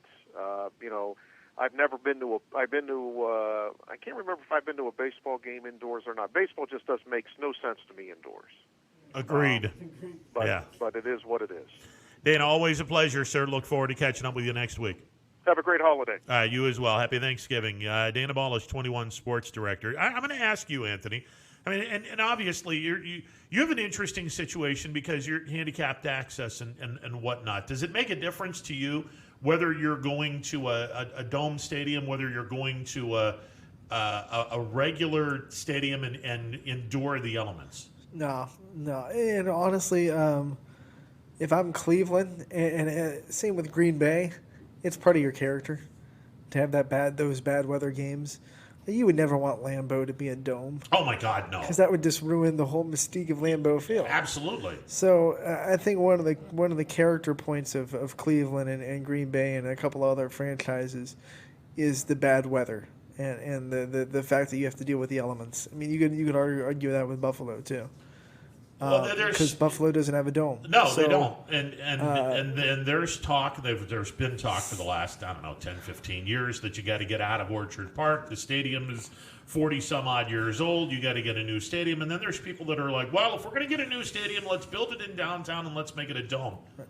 Well, why the hell would you make it a dome stadium? The whole downtown thing, I mean, like, if you have a historic stadium and Kansas City does, like a couple years ago, they wanted to move Arrowhead downtown. It's like... Ugh. No, you have a wonderful spot. You're sharing a parking lot with your baseball stadium. There are tunnels connecting it. Don't ruin that. No, don't definitely go downtown. Not. And could you imagine? First of all, Arrowhead might be the best outdoor stadium of all stadiums from an acoustic standpoint. Well, that place is insanely it's got loud. the world record, so it's crazy. I mean, whoever designed that stadium from an acoustic standpoint. Bravo! You did a perfect job. Kansas City, Denver, Green Bay. Denver's another one. You would never want to move that because it's an advantage. The element's an advantage. You're up in the, high level. People. There are some players that can't play in that element. Exactly. Because they have sickle cell or whatever. So. I just don't move those kind of things. And I get it from a business standpoint. I get that. But how many Super Bowls do you think you're going to be getting? You're not going to be doing concerts in the football season anyway, so it's like most of your concerts are going to be in the summer, which it doesn't matter if you're in a dome or not. Well, I mean unless it's pouring down rain, exactly. But Arrowhead gets plenty of concerts. They have Kenny Chesney there every year.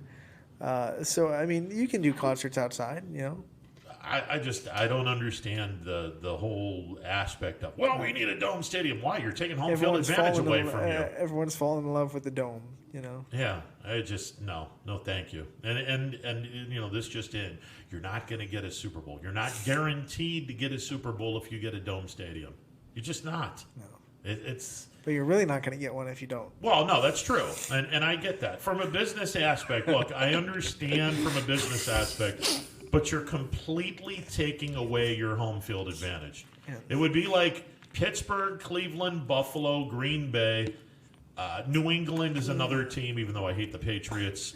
If you put a dome stadium in one of those cities, you're just taking away your home field advantage. It's absurd. Sorry, that's a little loud. No, that's all right. That's okay. It doesn't make any sense. It really doesn't.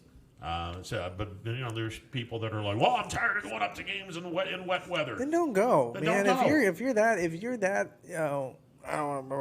watching at home on your couch, you don't need to there anyway. Yeah. The people that I respect are the people that go out there with like shirts off and they have their bodies painted in 20-degree weather. Well, I mean, within reason. That's like okay. Yeah, but within reason. I respect your fanhood. I don't respect your brain cells. Yeah, your brain cells are a little off kilter if you're. I think some alcohol has helped that. Yeah, a little bit maybe. A little tiny bit. A little tiny bit. All right, 330-886-0813. We'll take a time. I'll be back in a bit. We'll pose the question: dome to dome or not to dome? That is the question. We're back in a bit. Hi, this is Tommy Clem, owner of WRS Insurance Solutions, reminding you that it is open enrollment for Medicare. Now through December 7th, those who qualify can visit our local independent agency by calling us at 330-953-3722 or visiting us at wrsinsurancesolutions.com to learn more. Good luck to all the student athletes in the Valley. Attention all football fans. If you can't see your team play, come and dine with us and watch it live at Boardman, Canfield, or Cortland. Or staying at home, we'll deliver right to your door. That's Coca's Pizza. We serve it hot. 2020 will be a season like we've never seen before, but 21 Sports and YSN will be there for every key moment, the plays, the players, and the stories that will headline this season. Delivered by 21 Sports and YSN. Planning a project around your home or rental property? Trust the electrical service to the local experts with 62 years of serving the Mahoning Valley. Joe Dickey Electric is your local go-to source for responsive, reliable residential electrical work. From everyday maintenance and repairs to new installations, electrical upgrades, and safety inspections, no job is too big or too small. Call Joe Dickey Electric today, 800-549-3976, or visit DickeyElectric.com. That's DickeyElectric.com. Myers Family Insurance knows the importance of a great team. Our team continues to grow to help you with your Medicare and retirement needs. The annual election period is here, so it's all hands on deck to make sure your plan still meets your needs for 2020. Call us today. You may find yourself in some difficulty this winter. Don't get whacked by high heating bills. Call Michael at MP Vivo Heating and Air Conditioning. Michael is a trusted friend who will be able to help you with many things, like getting a 95% high-efficiency furnace this winter from Rude. Michael relies on Rude, so should you. Call MP Vivo Heating and Air Conditioning for a free estimate, 330-259-0486, and take care of your heating and air situation. I went to Greenwood Chevrolet because I was really interested in looking at the tracks. Because I wanted my dream truck. Because I've been going there for 20 years. I'm really happy that I went to Greenwood Chevrolet. Because they really went the extra mile for me. Now we're going the extra mile for you, only at Greenwood Chevrolet. Welcome back to a Monday edition of Running Point on YSNLive.com. Running Point presented by Greenwood Chevrolet on Mahoning Avenue in Austin Town. Let's go to the MP Vivo Heating and Air Conditioning Hotline. Rich, what's going on, brother? What's up, young man, Ron? Well, everything's good, man. Everything's good. Well, I got news for you. We're really in crazy times, but we're above water and above ground, brother. Above water, above ground, and everything is good. It's basketball season now. Oh boy, that didn't take long. Hats off to our local team that took one on the chin the other night. Yeah, I mean, look, both teams, getting there is just an amazing accomplishment, and obviously we certainly wish they would have been on the winning end of it, but, it's a great season nonetheless, and anytime you can get to the state semifinals, let alone the state championship game, you're doing something right. Yeah, that was pretty awesome. A lot of guys were upset, but, once you get to that level, you got colleges looking for you if they haven't committed already. But if you're not a senior, that put a feather in their cap. Some of these guys are going to go places. Hey, listen, and I know this is going to this may not sound right, but if this is the worst thing that happens in your life, you're going to have a pretty damn good life. No, that sounds perfect. Yep, that sounds perfect. On the note on the Browns games yesterday. Some of the questions on post-game on Facebook were like, Mary Kay's a jerk. I got to tell you. She needs duct tape and no microphone in her hand. First question, one of Vernon, Olivier Vernon.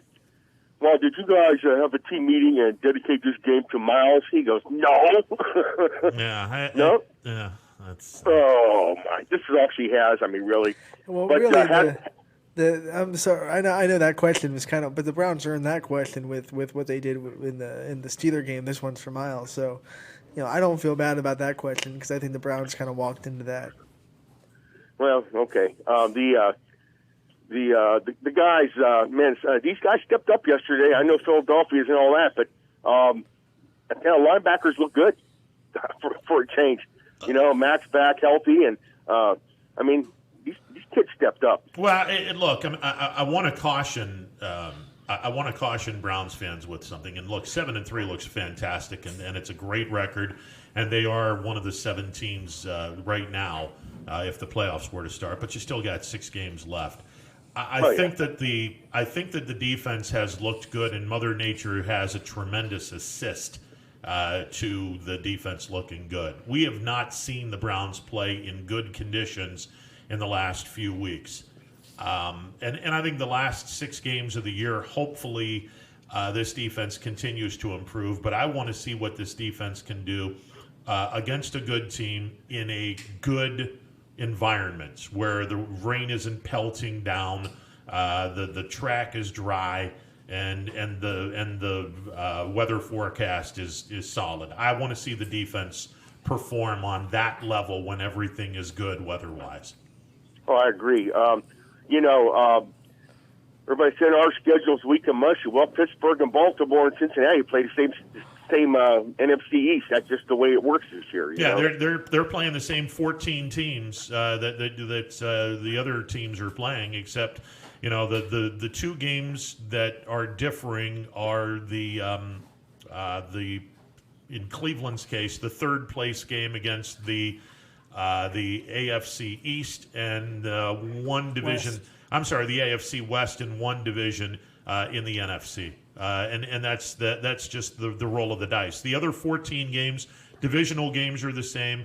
You have the same games against the common divisional from the AFC side as well as the NFC side. So all of the games are the same except for the two games where you're third place versus third place in each division from the year before. Yeah, how about the athleticism from our two running backs? That was pretty good performance yesterday. Rich, that's the strength of Cleveland offensively right now. And if you can continue to get Chubb and Hunt to perform at that level, they're going to be a tough team to beat. No, this O-line, hoping they sign these guys for long term because can you imagine once these guys get healthy and they mold together. I mean, that's the big thing, and just continue to get cohesive. I think Dana Balish nailed it when he said that this team is starting to win games in ugly environments, and that's the sign of a good team. And they're getting there. They're still not anywhere near Pittsburgh, but they're now on par with Baltimore. And I will say this, and if you're a Browns fan, forget about this division. Just you're not catching Pittsburgh. Forget about this division. No. I bring this up because Thursday night the Steelers are playing the Ravens. If you're a Browns fan, and I know this is going to sound really horrible for you to do. Don't say it.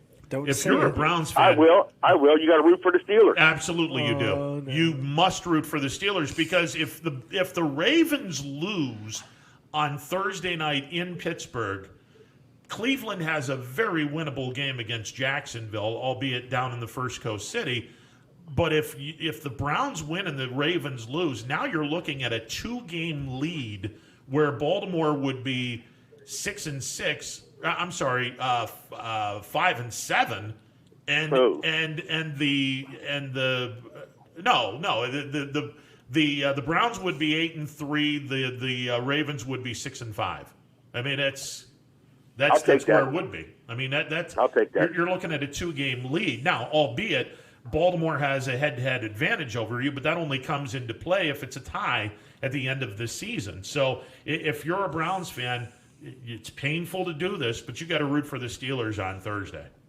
Well, it's just common sense with numbers. One last note on the Browns. Baker's not putting up phenomenal numbers and doesn't have to with the running backs and stuff like that. He did put some zing on some passes yesterday, though, I'll tell you. But what I admired the most about him yesterday, and this is for all the Baker haters, the guy has a great play option fake. He man, does. I'll tell you what. I'll take that any day over 300 yards passing and not winning. I'll take that any day. I don't understand the whole concept of, well, I'd much rather have my guy throw for 300 yards and 4 touchdowns in a loss than 150 yards and a couple of interceptions and a win. Where the hell did that come from? I mean, the last I heard, you want your team to win. And it doesn't matter how you do it, you want your team to win because at the end of the day, a win is a win. Yeah, this kid's learning to manage the game, and I'm enjoying watching the growth. And this is his 4th head coach and offensive coordinator in 3 years. Yeah, no doubt. Now let me ask you, because we threw this out here, and you're a Cleveland fan. If the Browns decided they wanted to put a dome stadium up, what would your reaction be? No. Yeah. Yeah. No. That's what makes the AFC North tough. There are no domes. You got to get in there, put your shirt sleeves up, and kick butt. That's what this conference is made of. I don't want a dome. Yeah, I agree with you wholeheartedly. All right, brother. All right, guys. Appreciate have it. a great day. See ya. 330-886-0813. The MP Vivo Heating and Air Conditioning hotline open for business. 330-886-0813. To dome or not to dome? That is the question. Man, we're getting calls. Yeah, we are. Let's get to the phone lines. You're on the MP Vivo Heating and Air Conditioning hotline. What's up? Hey, what's up, guys? I just noticed Anthony. Is he wearing a Oregon Ducks jersey? I am. He is. Sabrina Ionescu. Oh, okay. Well, I just want to say I'm a Ducks fan. All right. Nobody gives them any love. Well, they're way out. They're way Well, you know out what? there. And, I'm not a Ducks fan, but I got to love their unis. I mean, this is a slick jersey. Couldn't pass it up, and Sabrina's one of the goats in women's basketball. So, could not pass up the chance to get her jersey. I will say it. This is better than the highlighter uniforms that they have. See, the women don't wear that, so it's all good. Yeah. Honest to God, when I see an Oregon game and they got the highlighter uniforms on, I get a migraine. Also, Oregon has one of the coolest basketball courts. With the trees and the wood. Yeah. Oh, yeah, that's pretty cool. And I mean, if COVID doesn't cancel the season, that's a national championship for the girls team for sure, and the men's team. I mean, they're going to make a run at it too. So, hey, hate to see it, but nobody gives Oregon any love, especially their football team. I mean, teams like BYU and Cincinnati are ranked above them, and I think that's pretty outrageous. Quack attack, my man. Quack attack. Yeah. Well, that's all I want to say, guys. Just go Ducks. That's all I got. There you go. Appreciate it. 330-886-0813. You're getting some pub in your Pac-12 swag. Yeah, it's even got. I love this jersey. Yeah, it's a good jersey. Sweet. Like I said, you don't have the you don't have the highlighter. I was debating jersey. between this and their green. I like their green with the fighting ducks, but I wanted the duck head. Yeah. So it looks like. It's not a Disney duck character. Do you remember the, Donald Duck's... kind of does look like Huey, doesn't it? Huey, Dewey, and Louie. It kind of looks like DuckTales. Yeah, it looks a little bit like DuckTales. Woo! Oh, jeez. Okay, yeah. I knew at some point in time it would go a little sideways. Yeah, well, you brought us there. Yeah, well, I was just an observation that it looks a little bit like that. It does. It's observation, that's all. All right, 330-886. Oh my gosh, here's another one. 0813. Let's get back to the phone lines. Champ, you're on the MP Vivo Heating and Air Conditioning hotline. What's going on? Got a hat for you, Champ. Hey, how you guys doing? Good, Champ. What's up? Let me start with the Browns. The Browns have obviously found an identity to winning, and it's obvious that they're playing pretty good defense, and they're running the football tremendously. I'm not here to give any vote of confidence to Mayfield because Mayfield is, in my opinion, if you need him to come from behind, I'm not sure if he can do that. I think he's adequate for this team right now, quarterback, as long as he doesn't make mistakes because he has a good running game. The defense is playing well. But I guess I'm not as confident with Mayfield as I was maybe 2 years ago, but we'll see. But give credit to the Browns' defense. I think they're playing as a group, and I think there's no doubt that the coaching staff as a whole might be the best coaching staff they've had here for 15, 20 years. I think they deserve a lot of credit. And but keep in mind that they have 4 of their last 6 games on the road. And a lot of those will be in cold weather sites. But the games that are coming up after this game they have this week, Tennessee and Baltimore are crucial. Now, first of all, I'll never understand. The number one goal of everyone's favorite team should be make the playoffs. Yesterday, I sat here, and I rooted for the Denver Broncos and the Green Bay Packers all day long because the Raiders needed help. They got help from Denver, and you can never depend on Green Bay, whatever, as far as I'm concerned. But it's a no-brainer. I don't know why anyone, and the bottom line, like you said, Thursday night, Pittsburgh, if they beat Baltimore, the Browns have an outstanding chance that they could finish ahead of Baltimore if they beat them the next time they play them. And I don't know why you would be rooting against Pittsburgh if the whole idea is that your team make the playoffs. Isn't that the whole goal, to make the playoffs? I mean, what other goal is there? Well, I think there's going to be some people that are going to have the blind ambition that they're going to be able to catch Pittsburgh, which, first of all, Pittsburgh's not going to lose 3 games the rest of the year. They might lose 2. I don't think they're going to lose 3. So right there, immediately, you're done because Cleveland has 3 losses. You're 3 games behind Pittsburgh. You're not catching the Steelers. What Browns fans need to do, and it sucks doing this because obviously if you're a Browns fan, you conditionally hate the Steelers. But on Thursday night, Browns Nation needs to root for Pittsburgh because the team that is much closer to Cleveland with playoff implications are the Dirty Birds in Baltimore. And if Pittsburgh wins on Thursday against Baltimore and Cleveland beats Jacksonville, now the Browns have a 2-game lead on Baltimore, and they can afford to lose to Baltimore for a second time if need be. See, that's the mindset right there. We can afford to lose to Baltimore. No. If I'm a Browns fan, I'm saying, okay, kill the Steelers. We'll beat you in 2 weeks. That's my confidence. I can't root for my rivals. I would never root for Oakland or Las Vegas. If it means going to the playoffs? If I have to rely on the Raiders to go to the playoffs, I don't deserve to go to the playoffs. Wow. All right. I can't root for UGA either. The ugly people in Athens can't do it.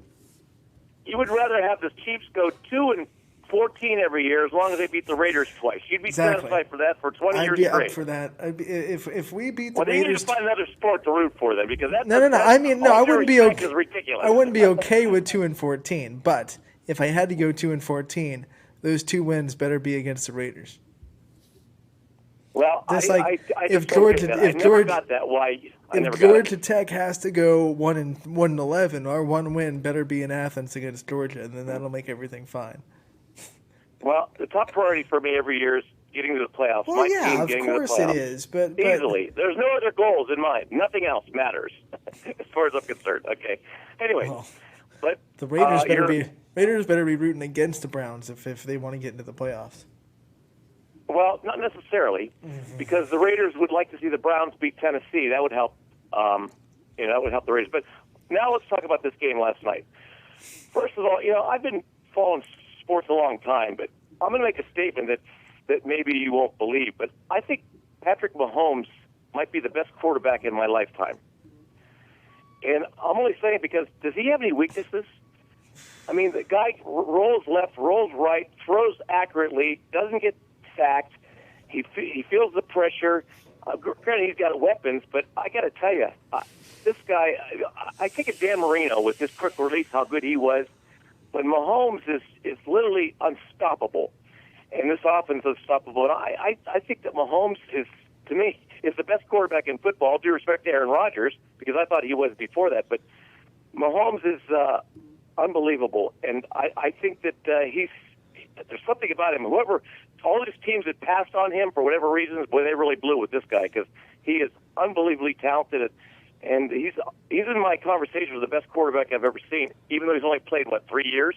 Yeah, I'm not even gonna give him that role yet because it's been too short a time period. I got to see at least 4 or 5 more years of greatness before I even think about putting him on the pantheon of greatness. Now that doesn't mean that he's not a great quarterback. I think he is, but I need to see him do this over time before I put him in the field of the greats. But he's well on his way. There's no 2 ways about that. The question I have about is, as a Chiefs fan, that scares me is for longevity.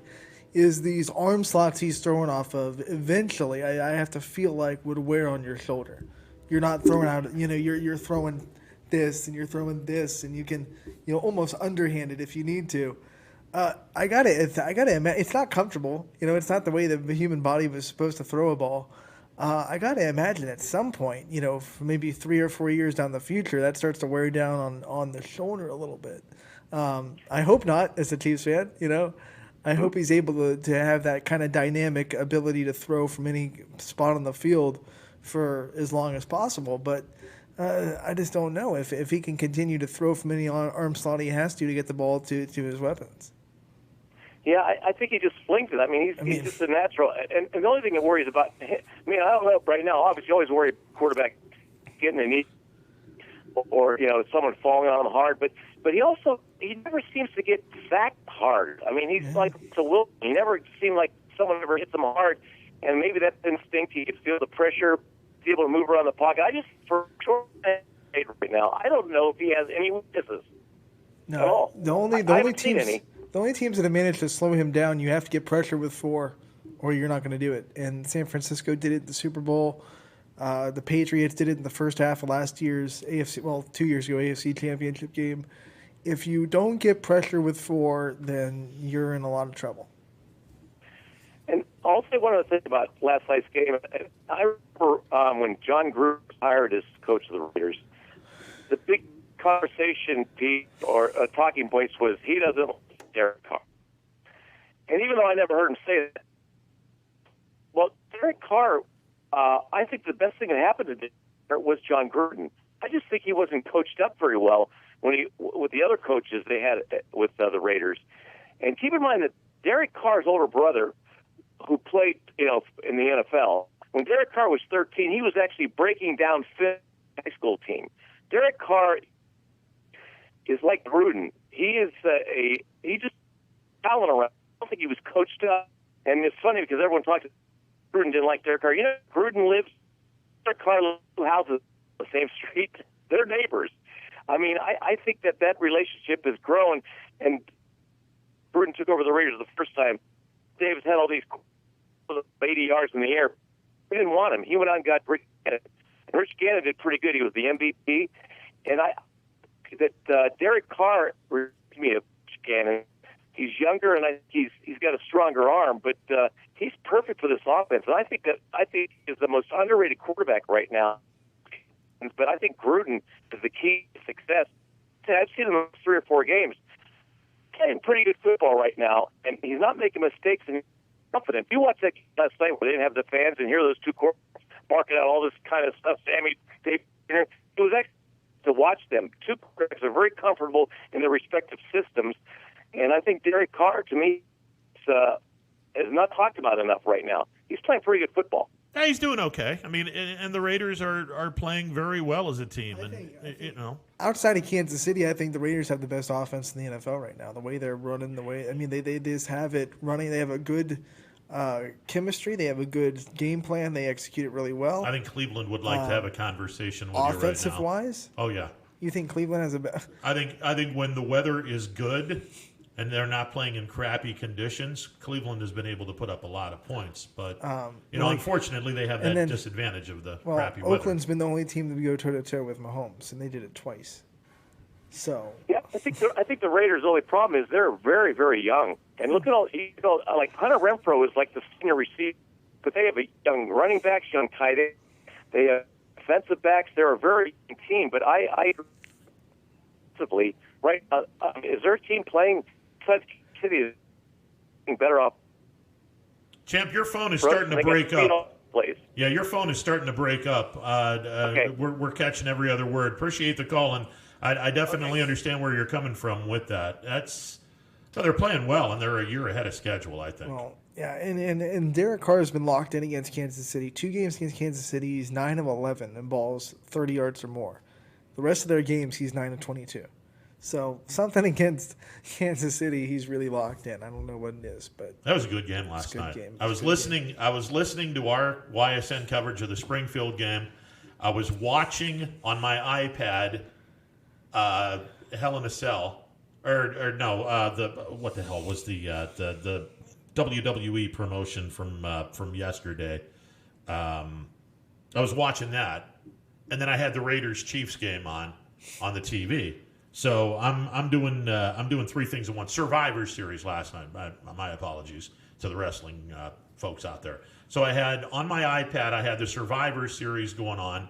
On my cell phone, I had the YSN coverage of the Springfield Coldwater game, and on the terrestrial TV, I had the Chiefs Raiders game going on. So by the way, props to Jamie Thompson and Anthony Romo for calling an amazing state championship game. I thought they did a great job. They called it.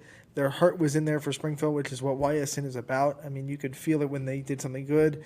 When the game went sour, you could just feel the energy change, and that's one of the things that I think makes YSN great. We're invested in these teams' successes, and you could really feel that from their broadcast last night. Yeah, it was a fun game to call. It was definitely a fun game to call. Those are some of the great games where it's back and forth. Those are fun games to call for sure, and unfortunately, I got in trouble the last time I said this. The wrong team won. Coldwater's going to call you down. But it's like I said at the top of the show, we didn't have a loser on Sunday night. It's just one team fell a little short, but neither team lost. And unfortunately, I mean, Coach Guerrero and no one believes in moral victories. At the end of the day, it was, hey, man, we lost. I mean, it sucks, and hopefully that'll be enough motivation to get back there again. I mean, imagine what kind of run that would be for Springfield. I mean, it's hard to get to the state championship once. It's really hard to get there twice. It's extremely hard to get there 3 times. And if they were able to pull that off and win next year on their 3rd trip, that would be a heck of a story. Well, and to give perspective from a public school standpoint, and that's what Springfield is, when they went to their 2nd consecutive state championship game, there's only one other public school in our area that has ever done that, and that was the first 2 years of the playoff format, 72 and 73, Warren Western Reserve, which was half of the now consolidated Warren City Schools. You had Warren Western Reserve that was for the West Siders, Warren Harding High School, whereas for those on the east side, downtown, you separated the 2 school systems. So Warren Western Reserve was the one and only, up until this weekend, the one and only school, public school, that has ever gone to 2 consecutive state championship games. Springfield joins elite company.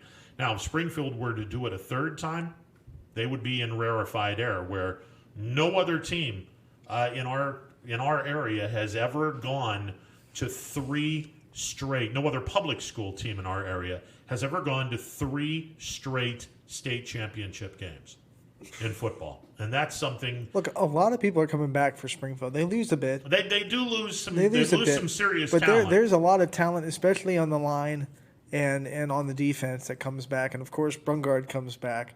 So that's always. I mean, you have him.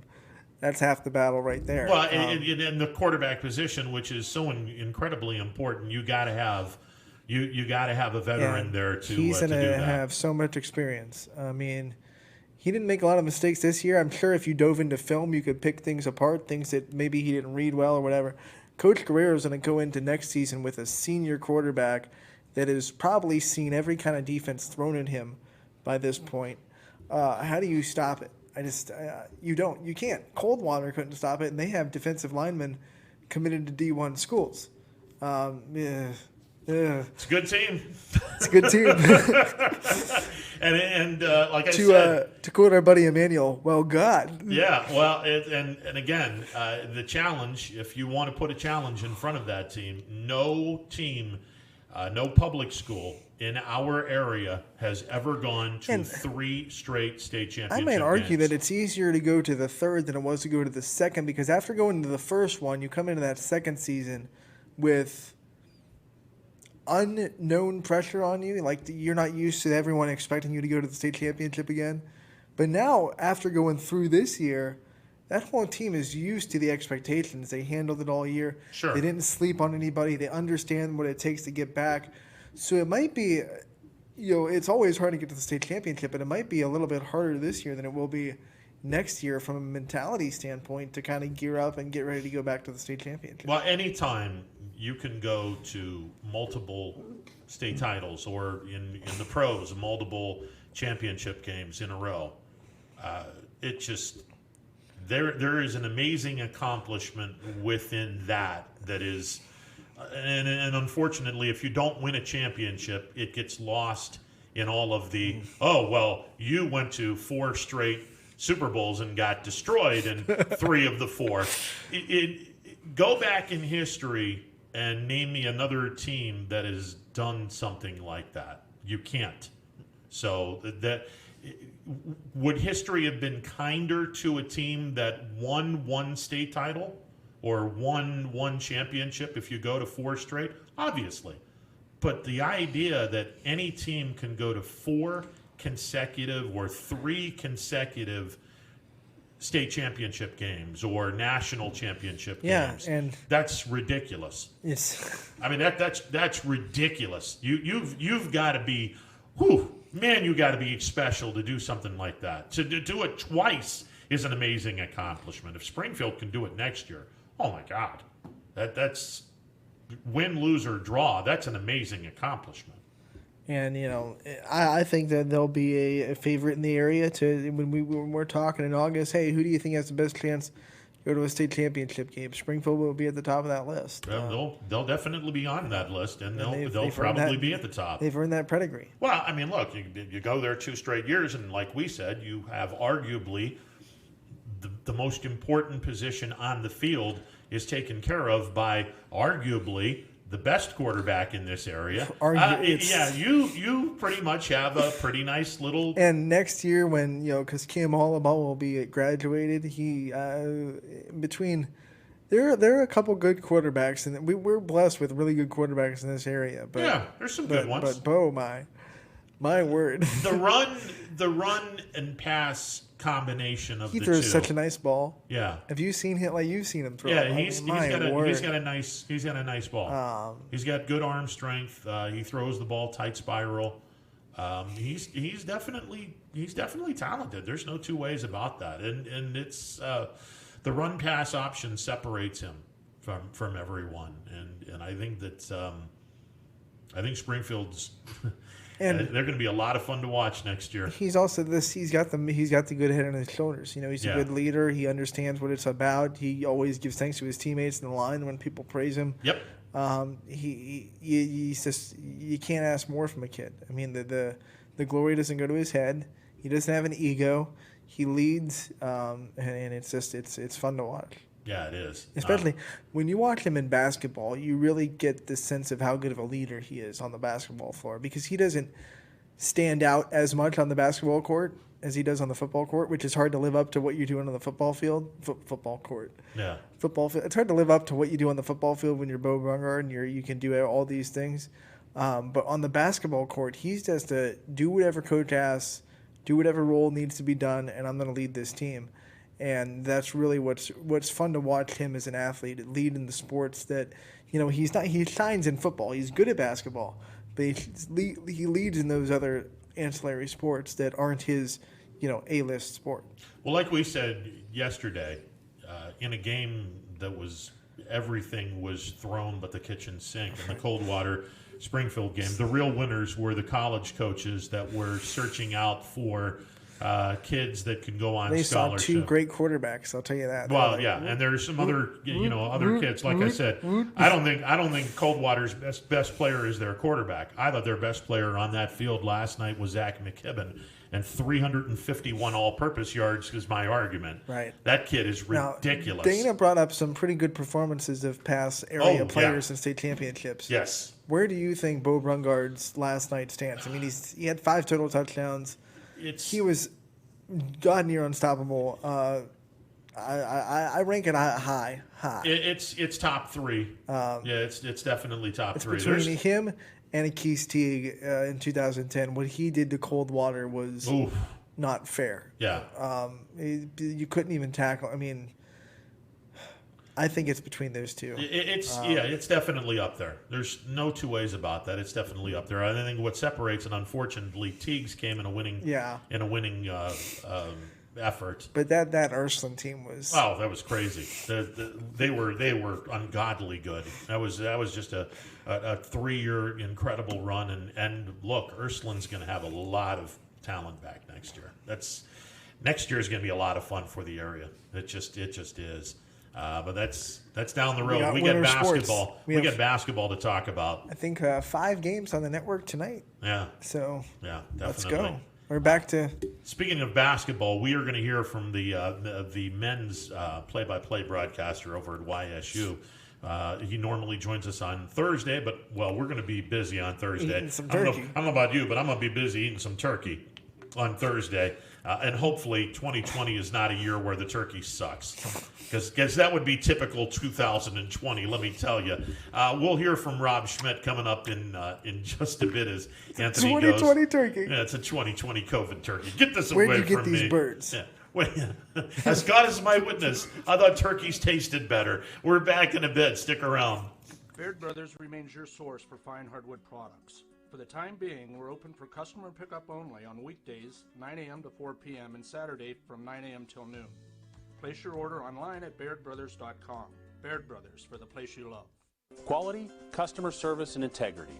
Those are the 4 words that have driven our success since 1957 at Joe Dickey Electric. Joe Dickey Electric is one Mahoning Valley landmark business that stays current with the requirements of our customers. Family owned and managed, we are an electrical contractor and energy solutions provider. Every member of our team adds to his or her skill set through ongoing training. Residential, commercial, industrial, automotive, and more. We keep ahead of the needs of our customers with a fleet of more than 50 vehicles and 24/7 emergency service, so you're never left in the dark. The 4M Company, being an architect and construction manager for over 40 years, has had the opportunity to use many different electrical businesses for our projects. The depth, quality, and knowledge and attention to detail displayed by Dickey Electric makes them stand out above all the rest. For state-of-the-art expertise and a timeless commitment to our customers, contact Joe Dickey Electric. We are everything electrical.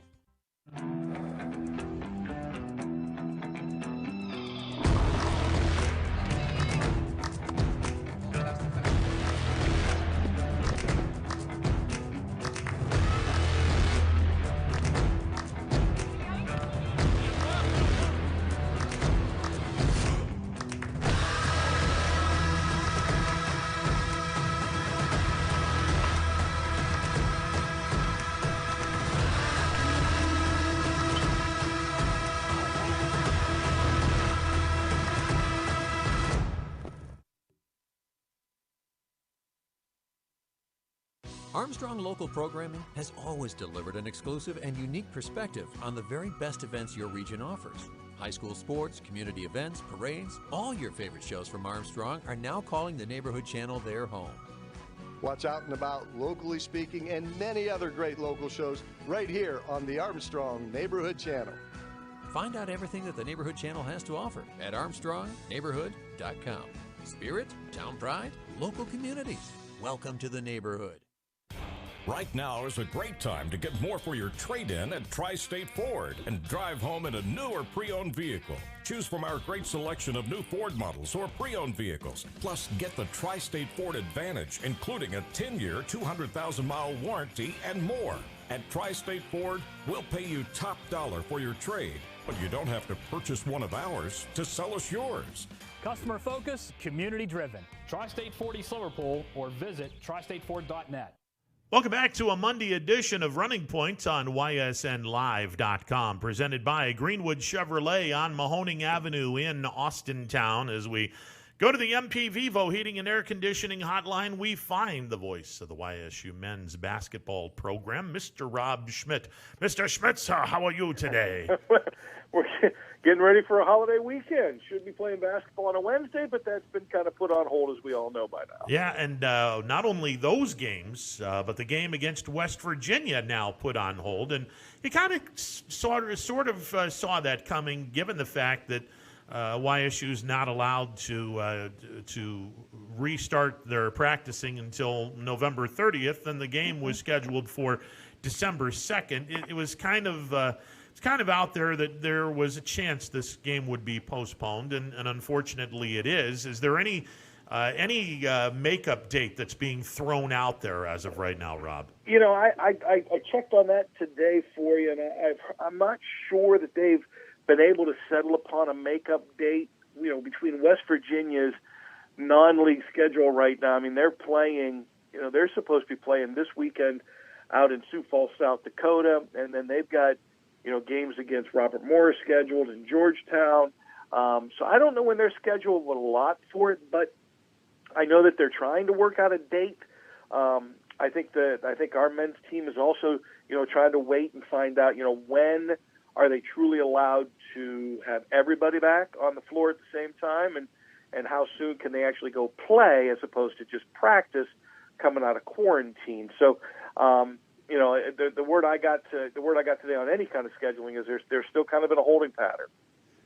This has just been such a bizarre year, COVID reasons, obviously, but the bizarre in the fact that scheduling is now up in the air, and it's up in the air to the point now where YSU is trying to get at least 3 non-conference games before the conference schedule starts, and everyone has this problem, unfortunately, and it's now the athletic directors are going to be working overtime to try to get the proper piece into the proverbial puzzle for this scheduling nightmare. Yeah, it's difficult on a lot of guys, not just our schedules. Coach Chin does all the scheduling for YSU men, and it's a difficult scenario for everybody because each day somebody is either having to readjust their schedule or they're backing out of the game or out of the tournament. Baylor's been struck, so they've had to back out of the tournament, the Mohegan Sun up in Connecticut. So there's teams that are being bounced out of these things because of COVID. Some teams are leery of that and are backing out of it. So these early season games, for the most part, until you tip it, they're all in jeopardy right now. They're just trying to come up with some foolproof way that they get a couple of games in before league play starts, and that's going to be the difficult thing is trying to find. And that's what I said, when you and I have talked before, this schedule's got to be very, very fluid. I think you may see dates upheld, but you're going to see opponents shifting at the last minute. And now, like as you said, we were supposed to have basketball on Wednesday. We don't now. For the basketball junkies that may want to look at some YSU opponents in the league, are there any Horizon League teams that are playing some good matchups this week that you might want to keep an eye on if you're missing basketball for a YSU fan? Yeah, it's a great point. Wednesday's the first day of the season could begin, and that's the game that, as of right now, Oakland, and they confirmed it this morning, at least they did on Twitter, that Oakland is to play at Xavier on Wednesday. Now, Oakland's just coming out of quarantine themselves. They were one of the first programs in the Horizon to go into quarantine, so they've just come out, and they've got to turn around and play Wednesday at Xavier. So that's Oakland's first big test. For the most part, there was YSU, Robert Morris. Oakland was already in and out of quarantine. Northern Kentucky season has been pushed back from its original scheduled date. I think Milwaukee has been pushed back. So for right off the top of my head, I think IUPUI, now that we're talking, their opener has been either postponed or canceled. I think they were supposed to play a non-D1, but Oakland's the only game right now that jumps out to me that is still going to be played. I think Wright State's in quarantine; they're supposed to be coming out soon. So it's hit a lot of the teams in the Horizon League. But right now, as of off the top of my head, Oakland's the team that is scheduled to play Wednesday at Xavier. Rob Schmidt, our guest, he is the play-by-play voice of the YSU men's basketball program, joining us on the MP Vivo Heating and Air Conditioning Hotline. We normally have him on Thursdays, but we're going to be eating turkey, and hopefully it's not 2020 COVID turkey. Hopefully we actually get a decent Thanksgiving where the food is good, but, it's 2020. Anything can happen. Hey, I gotta ask, because over the weekend, college basketball royalty gave a shout-out to Youngstown State University. And it's not very often where we have heard from Mr. College Basketball, Dick Vitale, but he tweeted out when talking about the Horizon League, Wright State is going to probably be the team to beat, but that Youngstown State team is going to be all kinds of trouble. When I saw that, the inner Dickie V in me was going, hey, at YSU, baby, they're going to be solid at PT baby. And then I just realized, friggin' Dick Vitale just gave the Penguins some love. I'm still shocked at the fact that Vitale knows the Horizon League. but he actually gave Youngstown State its proper props. No, I think, when he studies a lot of these mid-majors, and even though he primarily deals with the Power Fives, you can't help but look at Wright State and the run that they've been on with Coach Nagy and, Loudon Love and what he's been able to do in this league. He's been the next generation of premier players, and there's been a lot of them through the years. But when like you and I have talked, and when we've dealt with this, when you look at the roster that we currently have coming back, and you've got 4 of your top 5 starters, and that includes some bench players, and you really only lost 2 role players from last year. You can't help but realize with the amount of players coming back, and the expectations of Darius Quisenberry and the high motor of Naz Bohannon and what those guys can do, and knowing that this league is in a state of flux, with Northern Kentucky having lost some players to graduation and transfer, same thing with UIC. They lost their whole backcourt because of graduation. Cleveland State's on the rise, but they're still probably a year or 2 away. So when you really start to break it down, our guys float to the top because of what they've got on paper. And, I think what they've proved last year by winning 18 games and, beating Wright State here on this floor at Beagley, you can't help but take notice at where this program's at and where it's headed.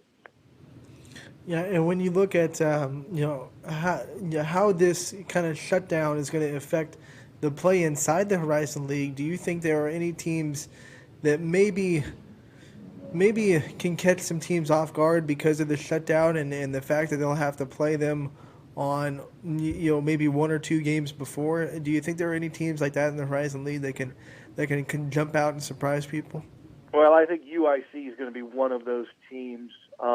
So far they've not had to pause any of their practice sessions that I know of, and they can ill afford to lose any practice time because they have a new coach, they have a lot of transfers, they've got some really high-end transfers.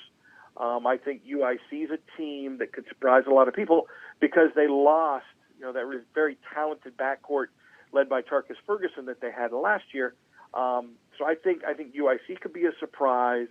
I still think Cleveland State, which some people are touting, one of their newcomers is a possible freshman of the year. So they've got some, they've got another year under their belt. As I mentioned, I still think they need a few more scores.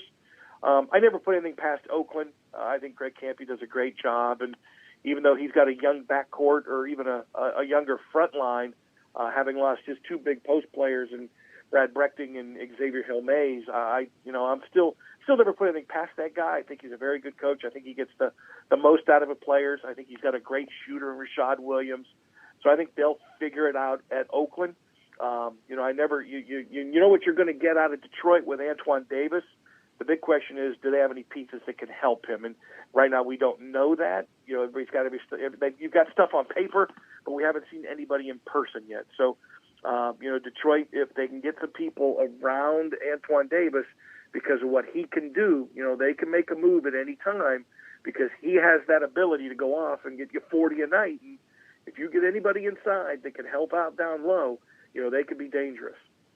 Rob Schmidt joining us on the MP Vivo Heating and Air Conditioning Hotline. And, we've talked so much about the upcoming basketball season, and the expectations are certainly high. Unfortunately, this being nothing normal about 2020, and unfortunately with all of this, the fact that fans are not going to be able to pack in Beagley to what we wanted to see, which is 5,000-6,000 people a night at Beagley to watch a great or potentially great YSU team.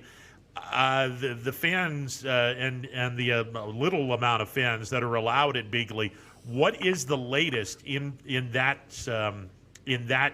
particular environment in terms of how many fans you guys are allowed to have, and what's the latest in what you guys are planning on doing this year, Rob? Well, we're still waiting to hear back from the state. Our thoughts right now are we're moving forward with 300 fans per game. That's what the state's allowed for any inside event. I know that's what a lot of the schools around the state are preparing for. There are some who are preparing for no fans. I know Cleveland State has said they will not have fans. The Horizon League, as we've talked about, has come out and said no fans at league games in December. So, the best scenario right now that we can hope for is 300. But again, that could change at any time when the governor comes out today. I don't expect him to comment on college basketball attendance. So, we're still planning on having 300. But you're right. It truly is a shame that you have an opportunity to have such a memorable and exciting season, and our fans may be deprived of that because they waited so long for this. That's the disappointing thing. And I've said it's there's always that little black cloud. We've never made the NCAA tournament. You've been close once or twice and just still can't get over the hump. And, now you've got an opportunity to get over the hump, and then this hits. And, so it's slowed down their preparation. It's slowed down some of the enthusiasm because of the shortage of people that can attend the games. Well, and one of the few things that I agree with the NCAA on is the fact that this season is basically a gimme season where the seniors can all come back. Everyone has an opportunity to come back. And if we don't have COVID under control during the winter months, you knock on wood, you hope and pray that everything is almost back to normal by the 2021-2022 college basketball season, where, again, all of the seniors that would normally be done with their basketball eligibility, they would have 1 year of eligibility left, where this year would essentially be a gimme year for everyone. So while I don't normally agree with the NCAA on a lot of issues, I think that this particular issue, the fact that they've given these kids an extra year of eligibility just in case this basketball season does in fact go sideways and doesn't get off the ground, I think this is a great decision to give them an extra year of eligibility. Now, whether or not the seniors do it, that's another story. No, you're right. It does help soften the blow. Because, right now you're scheduled to play 20, 22, 24, 25 games. If it turns out where you're only playing 12 or 13, you're playing roughly a third of what your regular schedule would be, and that includes the tournament. So, as a senior, your last year of college basketball, and you really only get to play 1/3 of the games, it's depressing. It's disappointing. So to give them that year back, it means you can go into this season knowing that regardless of the amount of games you have, it's not going to work against you. So you could go into this year and just kind of roll with the punches, knowing that you're not getting penalized by losing your year of eligibility. So let's roll with the punches, play as many games as you can, and then you have the opportunity to come back a year from now. No, you're right. It made all the difference because you could have seen a lot of kids opt out and say, you know what, I'm going to wait till I can get a full senior season in, and then that would have been devastating for a lot of schools to lose, especially mid-majors, to lose seniors and then, who you were depending on coming into this year and then have them wait for next year. We've talked about the mental health of the kids during this shutdown and how they handle it. Thanksgiving, it's a tough time because you want to be quarantined, but you also want that ability to head home with your family and spend Thanksgiving with the family, but also, it's sketchy because you don't know if your family's, coming in from out of town or whatever it may be. What do you think? Are they letting kids go if they want to go to Thanksgiving, or are they completely shut down into their dorms? I think because I'm not 100% sure, but my thought would be, since they're quarantined, unfortunately, if they do anything, maybe they get together as a team. Since they're being quarantined and could have Thanksgiving meal that way, it'll be a tough Thanksgiving. I don't know that they were planning on going home anyway. They may have been planning on having their family here on Thursday because, initially, remember, we were supposed to play Wednesday, then play Friday, Saturday, Sunday. So they weren't going home, but the parents could have been here on Thursday. So I don't know where our coaches stand, or I would imagine that because they're in quarantine, I would imagine that they're all going to have to stay amongst themselves or, have some food brought into them. But I'm not 100% sure on how they're going to handle that Thursday. And I'm trying to find the glass half full mentality with COVID, and I think I have found it, with all of the kids that are quarantined together and schools that have a COVID outbreak, YSU men's and women's basketball both have a COVID outbreak where they're now shut down for in the guys' case, a few more days. In the girls' case, in the women's case, closer to 2 weeks. I think when you're shut down, that can very easily make for bonding, more bonding moments where now the closeness of the team can be that much more. And I don't know, in a weird way, maybe this helps with team chemistry on the floor. Maybe I'm grasping at something, but I want to take something positive out of this ridiculous year that we've had. And I think that if you're in quarantine, that may be a bonding experience that will help long term. It's a frustrating thing, I'm sure, for them to be cooped up in their apartments or in their residence hall and not being able to go out and see any friends. But, during the season, they have to rely upon themselves. They don't have a lot of downtime to go out anyway. So, that all brings them closer together. You always try to come up with some common bond. And you're right. If you can turn this around, Ron, and figure out, how you can make this team stronger through all of this, then that plays into your hands much more. You're also hopeful that, our guys, unfortunately have come, tested positive on a few aspects that, maybe they're able to get through the season a little easier now. So is it better to be quarantined now or better to be quarantined in January? I'm not sure if there's a right answer there. But maybe there's some comfort in our guys knowing that, they could move through this and not have missed much of the season. And that's a good point. I think if they could give the choice between, missing the 2 weeks now that they're missing rather than having to shut down in like the middle of January or in February when they're starting to roll and really gain momentum for the end of the season, that would be a really tough pill to swallow for any program. So I think, if you have, it's Sophie's choice, but if you have to make that terrible choice on which one to be quarantined, I think they'd take right now. Yeah, because really the games that you're going to miss, albeit, you want to go out and play as many as you can, once we get to league, you're right, that's where you want to be on the roll. So to miss some non-league games in this day and age of COVID-19, it's not as big a blow, as you said, if you were to lose 2 or 4 games in the month of January, which could still happen, but maybe it's out of your control because you've not tested positive. I think they're still excited about getting it going. I think you're right. I think it's harder to play again, which, again, could still happen because of other teams. But at least right now that you should be able to come out of this and hit the ground running. Rob, always a pleasure. Look forward to calling some games with you at some point in time. Yeah, I'm glad we got to talk. I wish you guys the best and enjoy your Thanksgiving. Happy Thanksgiving to you, brother.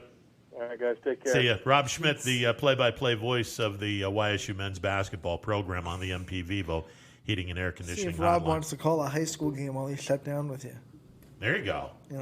That's actually not a bad idea. And see if we can get Mr. Schmidt to Mr. Schmidt and I to do a game on YSN airwaves. By the way, speaking of Crestview taking on Springfield tonight from Crestview High School. It's going to be a really good game. I mean, Crestview is the runner-up from districts last year, lost to South Range in the district championship. But they got Krista Perry coming back, and things are going to run through her. Very versatile, can play in the perimeter, but is big enough to go and score inside.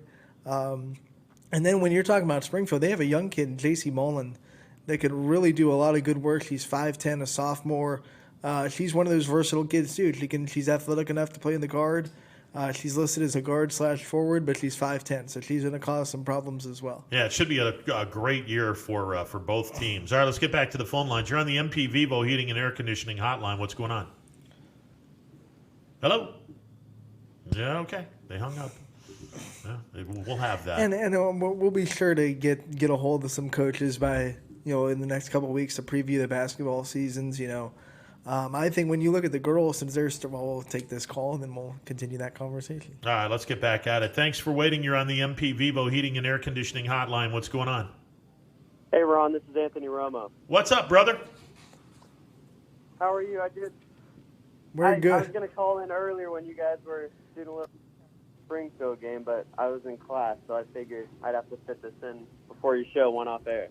Well, but listen, get your priorities straight. Forget about class. Blow that class off. Come on. You got to get priorities straight here. You're going to be on this program. You can tell the professor, no big deal. I mean, tell them that you were on Running Point. You'll get a free pass on that. Sir, I just called the state championship. I'm not a big doggy and step out for it. Do you know who I am? I called the state title game. Man, I just wanted to call in and just say how proud I am of that Springfield football team. They played so well all season, and just to be in that opportunity where you're in a tie game right towards the end of the state championship, I mean, that whole team made me so proud, that whole playoff run.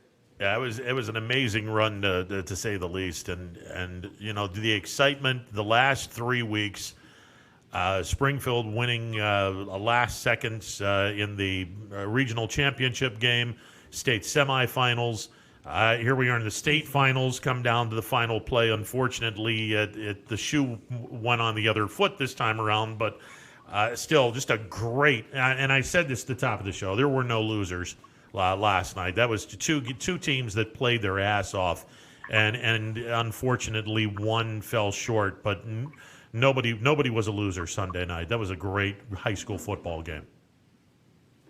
Yeah, exactly, because Coach Guerrero, the way that he had those kids hold themselves all year long, those kids are all just class acts. And that whole community was behind that team all year long. And, I mean, maybe it would have been a little bit better if they didn't give me so much stress those last couple weeks, but it was all worth it. It sounds like it gave it a good call, so I hope I did my best there. But yeah, even if some people want to criticize what happened on that punt return or whatever, you can't do that because that's just a bang-bang play. There were some kids there, they just couldn't wrap them up, and that kid evaded the contain.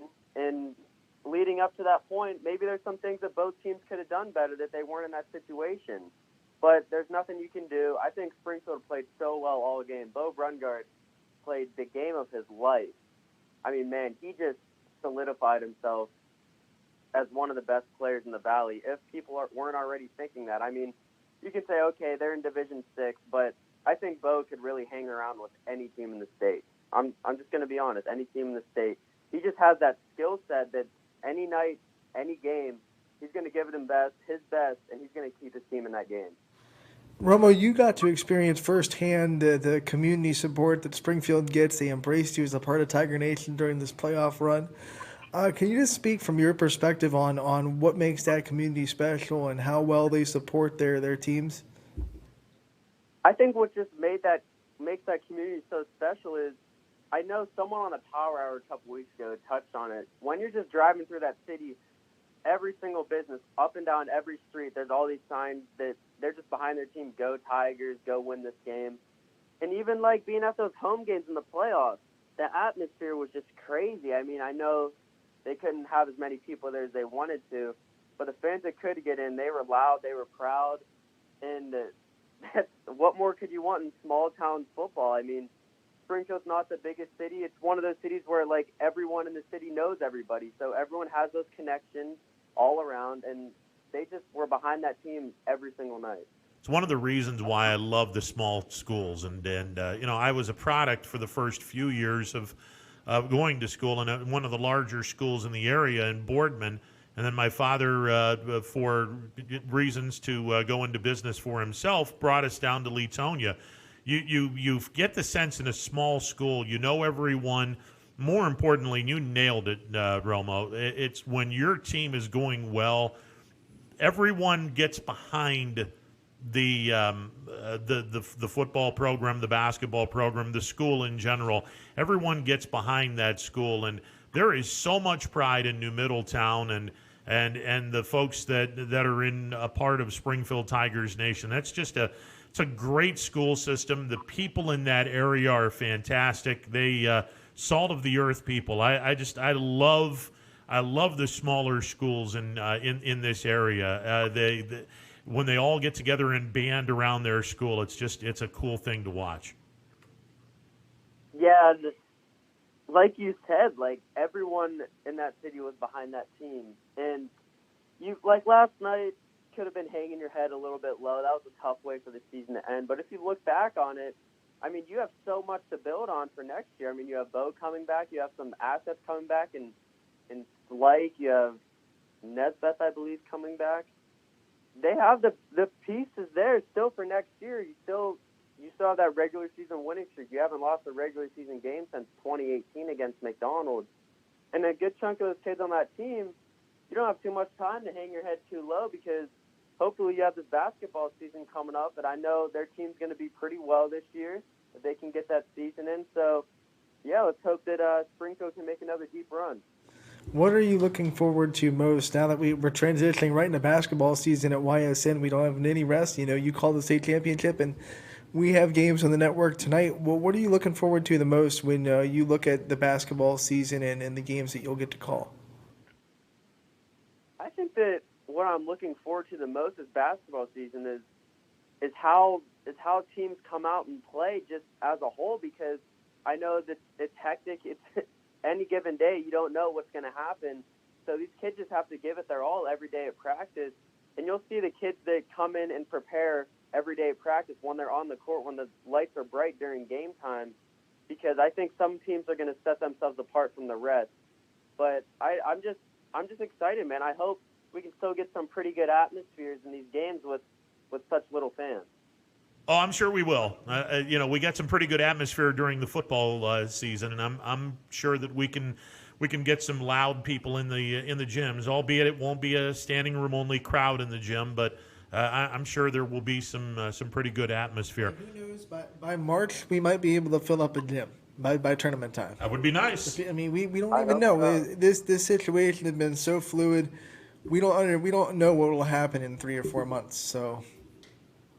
Fingers crossed. There should be some pretty good basketball teams this year. I mean, yes. Think about it, Cheney. They have a couple returning starters from that district championship winning team. I know Lakeview last year, they should be pretty solid this year. They didn't have any seniors on that team last year.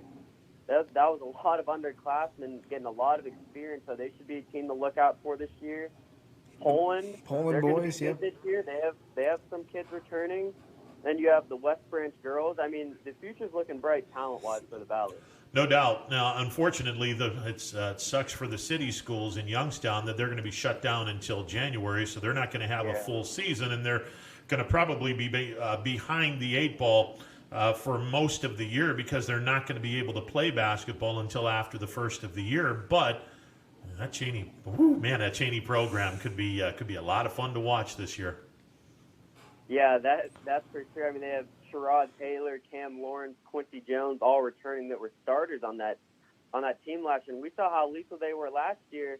It's not even like they're rebuilding this year. Like I said, they have starters returning, and they're keyed up. They're trying to have an even deeper run in the playoffs this year, seeing if we'll have a full season. Another team I want to touch on is not a lot of people are watching out for them, but that Hubbard girls basketball team, they have a lot of youth that had a lot of good experience last year with playing time, and I think Coach Silvestre is going to have that team pumped up whenever they get back to playing, and I think he's going to have that team ready for this season. Romo, you got to call a couple of those games last year, and I thought it was just watching Jackie Adler, lead that team through a lot of tough times. She was a really good player, but she just kind of put that team on her back and was able to lead. Do you think that helps the young kids coming up this year now that they've kind of learned exactly how to lead from her, and now that she's gone, it's kind of their time to step up? Oh, I think so by far. Jackie, one of the best three-point shooters in the area, she really propelled that team to many close games where you thought they were down and out.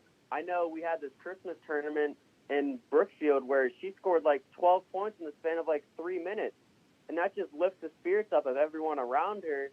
And, yeah, those younger kids coming up this year, they've seen what the leadership looks like. They know what they have to do to keep this team in these games. And then when you're in those close games, anything can happen. In high school basketball, anything is possible. I think that those girls learned a lot from her last year, and they're just going to use that as fuel this year to hopefully bring a real good season back to Hubbard. All right, football season's over, brother. Get that basketball broadcast mentality going, okay? I will. Thank you. Man, see ya. That was fun last night. It was great atmosphere, and like I said, when you call a back and forth game, those are the best games to call. Honestly, I mean, I was on the state championship baseball game with DJ. Just being able to call that game is something that you just never forget because of the atmosphere, because of everything that's on the line, and getting a good game too. It's one of those moments as a broadcaster. I don't care where Romo goes in this future as a broadcaster. It'll be a feather in his cap for a long time. All right, we're going to take a timeout. Be back with more. It is a Monday edition of Running Point presented by Greenwood Chevrolet on Mahoning Avenue in Austintown. Back in a bit. 21 News. Let's get right to our top story tonight. More experienced reporters. A new Wilmington restaurant. GM Lordstown. Telling more local stories. We'll look at Baby boy is recovering from a broken. Around our Good valley. Community in Niles. We are here in Youngstown, right up. Because you expect. It's important for everyone. No place like home. More local news. In Mercer County Before Court. they become life-threatening. 21 News is our valley's #1 local news. Welcome home to a home made homier with Baird Brothers Fine Hardwoods. Inspiration starts at BairdBrothers.com and is turned into reality when high-quality hardwoods are delivered right to your home. Baird Brothers has the latest design trends, shiplap and skinny lap interior siding, antique oak rustic flooring, and, well, you'll find them all at BairdBrothers.com. Ordered easily, delivered conveniently, enjoyed comfortably. BairdBrothers.com. Attention football fans, order Coca's Pizza tailgate package for only $54.99. You'll receive 24 slices of our delicious cheese pizza, 20 jumbo wings, and 2 of our famous foot-long pepperoni rolls. Coca's Pizza, we serve it hot. Hi, this is Tommy Clem, owner of WRS Insurance Solutions. WRS Insurance Solutions is a local independent agency that specializes in life, Medicare, long-term care, and disability products. Call us at 330-953-3722 or visit us at wrsinsurancesolutions.com to learn more. Good luck to all the student athletes in the Valley. Your Armstrong services are more important than ever. There are more and more connected devices in the home these days. To get the most out of your experience, you need a network that is always getting better. You deserve superior performance, and that's what Armstrong offers every day. Whether you're working from home, enjoying your favorite content together, or simply catching up while apart, count on Armstrong to keep you connected to what matters most.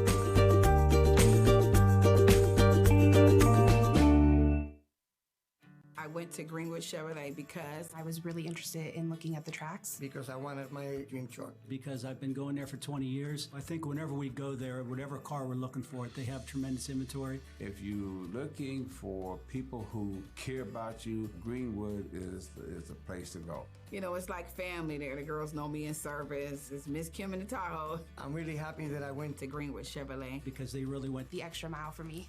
Now we're going the extra mile for you, only at Greenwood Chevrolet.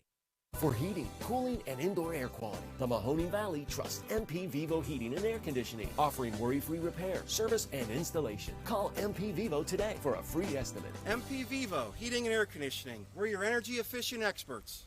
Welcome back to a Monday edition of Running Point on ysnlive.com. Running Point presented by Greenwood Chevrolet on Mahoning Avenue in Austintown. Ron Potesta with you alongside Anthony Hartwig. MP Vivo Heating and Air Conditioning Hotline open for business, 330-886-0813. If you want to talk about the fall season now complete in high school football, onward and upward to the winter sports, and we have spoken about basketball, but Dana Balish at 1 o'clock brought this up, and I'm kind of in agreement with him. How the hell are we going to have wrestling in this COVID world? That's something that, well, once again, the OHSA has left it up to the schools, and it's going to be something that the schools are going to have to figure out on their own how to do it. I imagine the big wrestling meets aren't going to be a thing anymore, because how can you put 4 or 5 teams in one gym, especially in a sport that gets really musky really quick? I mean, you've walked into a wrestling meet, it hits you as soon as you walk through the doors, that musk. I don't know. I'm glad I'm not an AD. I don't have to make that decision. But then it's hard because how do you wrestle? Because wrestling schedules build on those meets. So See, I'm not really buying all of that, because if you have had all of the tests done and you've tested them a day before or the day of, and they're negative, then I don't think anybody should be concerned about something. Now, having said that, it's a very difficult tightrope to go across, but then again, I mean, like the nightmare that would be playing basketball and telling wrestlers they can't play. Yeah, you can't do that. I mean, you can't do that. So No. you got to find a way to do wrestling. I don't know how they're going to do it, but you got to find a way to do it. And I just think that you're going to have to test them the day of and say, okay, or test them a couple of days before, make sure that the test comes back negative. Now, unfortunately, in all of this, trying to get a test back in 2 to 3 days is damn near impossible now. These schools are not the NFL. They can't get a test back in hours. And they're damn near impossible now with all the people that are now stuck with this damn virus. Wrestling schools might decide this, like let's wait till January for wrestling, just so we get all our ducks in a pond. Yeah. I don't know. I know we got basketball on tonight. And the other thing is, and look, I mean, the OHSAA is leaving it up to the schools, and while I tend to agree with that, you know, you have some schools that have decided, hey, we're not going to be doing anything until January. You have some other schools that chaos. are it's. But at the other end of the spectrum, I would hate to just tell a team that has no COVID problems, hey, you just can't play until January. I mean, it's a catch-22. Because there are a lot of teams playing right now. I mean, West Branch and Garfield played over the weekend. That was a great game, by the way. And, West Branch is going to play tomorrow at Canfield. Those two teams haven't had any COVID problems. So it's hard to tell the teams that are doing fine as far as, protocol and everything, hey, you can't play because so-and-so can't play. It just gets weird with scheduling. If one team shuts down and you're supposed to play them, all of a sudden your game's gone and you have to scramble to either reschedule somebody else or just drop that game. Good news about basketball, as always, everyone gets in no matter how many games you play. So if you end up, with 13 games at the end of February, you're into the playoffs and you could still make a run. Here is another example of everything has to go a certain way in order for your team to get to a state tournament, let alone win a state tournament.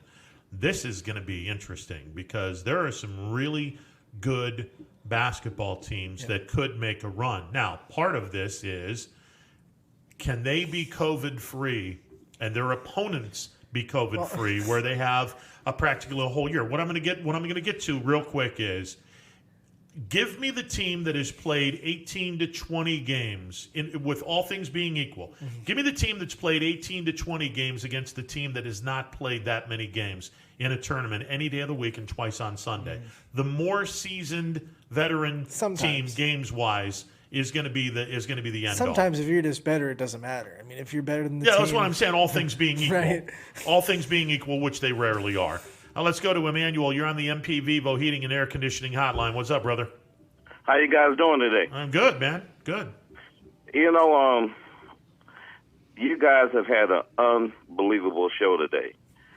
I'm sitting here, I'm listening to all the different people, and it's just amazing. And I want to thank you guys for putting the time in and putting on the show that you guys are doing. I gave you a shout out earlier. I hope you caught it. Yeah, I heard, duh, I always catch it. But, but I wanted to talk about, the Springfield young men and the JFK young men.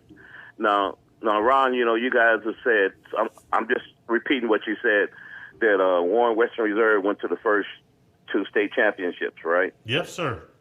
They won one and they lost one. Yep. Mm-hmm. But what you left out was the next year, another team for Warren, the Warren G. Harding Panthers, won the championship. Yes. So, I don't know. I guess that's 2.5 years in a row. But what I'm saying is this. So, I've been on both sides.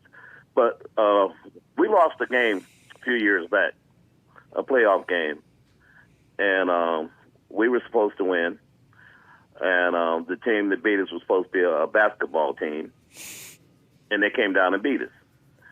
So everybody was heartbroken, and I might have told you this story before, Ron. We were just heartbroken, and I didn't know what to do. So I took and I tweeted a friend, and I asked a friend, what do we do, and he says, well, you tell those young men about the relationships that they built. And you tell those men about the lifelong friendships that they have built. And you tell those men to remember the hard work and the sacrifice that they put in. And you tell those men, be proud of what you did. And that friend who told me that, his son is the coach for the New England Patriots. It was Coach McDaniels. Yep. So I'm saying, be proud. The community, the coaches, the players, because what you did, everybody don't do. And I was in the Giant Eagle groceries in the line at Giant Eagle today, and I ran into Gene. He's an old Raider too, and we were laughing and joking, and people said, "You guys having a good time." These guys that went in the playoffs, they have made history, and 20 years from now, people are going to be talking about them, comparing how good they are. Agreed. Now, I was going to hang up before when I heard Tony talk about Akron Hoban, but I have to say this. We were 7-0 against Hoban. We beat them so bad that they quit playing us. They haven't played us in 45 years. They played everybody else. Man, we played Cincinnati Princeton, Cincinnati Moeller, Massillon, Camp McKinley, Menard, St. Ignatius, Edwards. But Hoban don't want none. So let them, and all I got to say is Akron Hoban is not the only person in the clubhouse with a green jacket. Now, that's all I got to say about that. All right, you guys had a great show, and I sure appreciate it, man. And this is the last thing I got to say, right? I didn't know turkeys couldn't fly. Later, guys. All right, see you. And hopefully your turkey's good on Thursday. Hopefully it is. Oh, man. Yeah. Not the only team in the clubhouse without a green jacket. Well, hey, there's a lot of teams with green jackets. So hopefully, that's we'll see what happens next year. That's a long way off. It's everyone get in the weight room after a certain amount of time. But this is 2020 is going to bring something else to us, and that is an extra long off season, even for the state champions, because normally we would be in the state semifinals this year. Would be our state semifinals. So normally the teams that are in the state finals and even the state semifinals have to push their basketball season back. And unless you have everyone playing basketball, none of them are playing football. Then you don't. None of our schools have that. I don't think. Yeah, and thankfully they don't. I'm very anti one sport athlete. Don't ever go to California because that's all it is. Yeah, it's just California is different. Horrible, absolutely horrible. There's plenty of coaches that would argue you playing another sport will help with your main sport, if there is such a thing. The multi-sport athletes are just so much more. They are the ones that college coaches are looking to grab. And again, the all things being equal argument, I will tell you right now, if the grades are both there, the talent is both there, the college coach is going to take the multi-athlete every day of the week and twice on Sunday. And basketball season is here, so we're going to be highlighting one of the best in multi-sport athletes in Poland, and that's Jackie Grisdale. I mean, if she finishes her senior year, and does everything she's supposed to do, she's going to break the record for most varsity letters in a career by a Poland Bulldog, and that record is actually held by her mom. So, there's some pretty amazing athletes that have graduated from Poland High School, multi-sport athletes that have graduated. Jackie Grisdale is, man, she's going to go down in history as perhaps the most athletic person, or most athletic female to graduate from Poland High School. I just think multi-sport that's an understatement with Jackie. Good Lord. 5 a year. I mean, she does track and softball at the same time. In the fall, she'll do, well, she's mixed it up. She's tried her hand in cross country, golf, soccer, all that, and then basketball, of course, in the winter. So once again, if senior year ends and everything goes well, she's going to end her career with 20 letters of this varsity. My God, that's a lot of letters. Yeah, that's crazy. I mean, you get that in the P on the jacket. You're gonna have all kinds of. That's almost a whole alphabet, Ron. Yeah, 20. That's ridiculous. But yeah, it's fun. I love multi-sport athletes. I'm right with you. I mean, the ones that you go on to have great college careers are usually the ones that learn different things from different sports, and keep their mind right. These Springfield football players that play basketball are going to love basketball season. Because it'll give them a chance to wash that out of their head for a little bit. No, absolutely. That loss in the state championship, they can focus on something else. Sure. Let's go dominate in basketball because they're going to be a good team. Let's go win an MVAC in basketball. The loss will stay with them, but there'll be something there that puts it in the back of their head instead of right in front of them. Well, and the other thing, and I'm a firm believer in this, if you're an offensive or a defensive lineman and you want to get better, wrestling is a great sport in terms of the core and making sure your balance is where it should be. But there's something to be said for basketball as well. The whole mentality of running down and up and down the courts, it's giving you the endurance that you need. Thank you very much. But moving your feet laterally and whatnot, that's also going to be helping you out. If you're an offensive or a defensive lineman that doesn't have a wrestling program, the post game where you're, whether you're doing high-low when you're going up to the foul line, down to the post, the dexterity of shuffling your feet and whatnot, playing defense. The hand-eye coordination that is so important in basketball, that's just as important in football. You get that particular aspect of a second sport. Basketball keeps your mind sharp because especially at the high level, you got to be focused the whole time. Absolutely. When you're making cuts, when you're making picks, whatever it may be, running set plays. If you run it in the wrong position, all of a sudden the whole play's off kilter. So you have to stay mentally focused the whole time.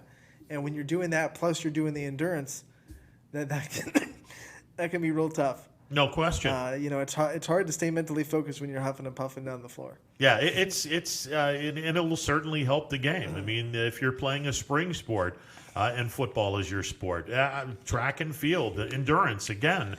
The throwing the discus and the shot put, if you're doing running events, the long jump, high jump, I'm a firm believer in multi-sports. If you play baseball, you have to learn how to deal with failure, which is a big thing when you're building your athletic resume. I mean, can you go through adversity? And you better be able to if you're going to help your baseball team succeed. Absolutely, and you're going to fail 7 times out of 10 if you're a 300 hitter, right. which is pretty good. Now, 6 out of 10 if you're really, really good in baseball. High school, yeah, you see some getting to 400 and 500, but not too often.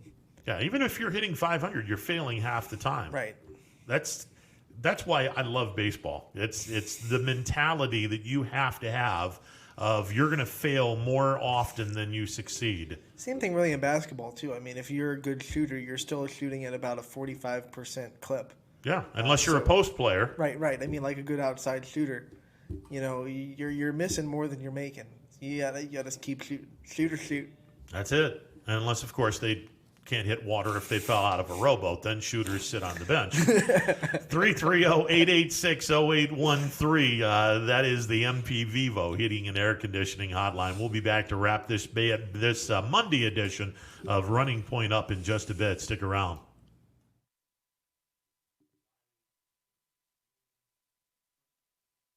It's storm season. I think we're under the gun for some heavy storms over the next couple of hours. And Storm Tracker 21 is ready. This is probably the one we're keeping a closer eye on. On air. And locally, we're going to have a lot of eyes on our area. Online. All right, let's talk high-risk futurecast and the timing of this weather. On social media and on our app. Rain will come and go tomorrow. There'll be some dry intervals. Stay ready with Storm Tracker 21. The severe weather threat now through around sunset this evening. Hi, I'm Colin Chupa. And I'm Kelsey Clem from K-Squared Marketing. Our boutique marketing firm specializes in media planning and buying, public relations, event marketing strategies, and strategic sponsorships. We can integrate our services with your existing game plan, or we can be your entire marketing team. Your goals, our game plan. Let's win together. Call K-Squared Marketing at 330-623-2730 or visit ksquared.marketing to learn more. Hi everyone, this is DJ Yoakley with Your Sports Network. We appreciate your support of YSN and welcome you to the YSN family. Our broadcast streams are brought to you live at no cost to you by sponsors that are local to this community. Without the vision and generosity of our sponsors and partners, we would not be able to bring this game to you today. So please support the great businesses and leaders that are making this game possible. And if you're a business in need of great advertising and sponsorship opportunities, feel free to head over to our site for more information on the right fit for you. We are local, we are loyal, and we are live. We are YSN. Ah, the details. Baird Brothers Fine Hardwoods is one fine ride. Perfect cornering, superb handling, sporty and stylish, power to spare, plus awesome mileage.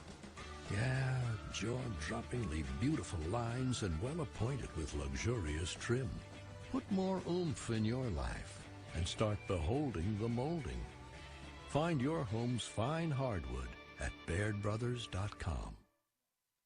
WRS Wealth Advisors, the area's premier wealth and retirement specialists. Located on South Avenue in Boardman. Welcome back to a Monday edition of Running Point on YSNLive.com, presented by Greenwood Chevrolet on Mahoning Avenue in Austintown. Power Hour is coming up in a bit. DJ and the boys will take you through the 3 o'clock hour. I'm going to be busy tonight. Got the Crestview girls in Springfield doing battle tonight at the Rebels Gym. You had a good game. I think you'll have a competitive game. Last year it wasn't, but I think Crestview had a few more weapons last year than they have this year. Still have Krista Perry, and that's going to be what their offense runs through.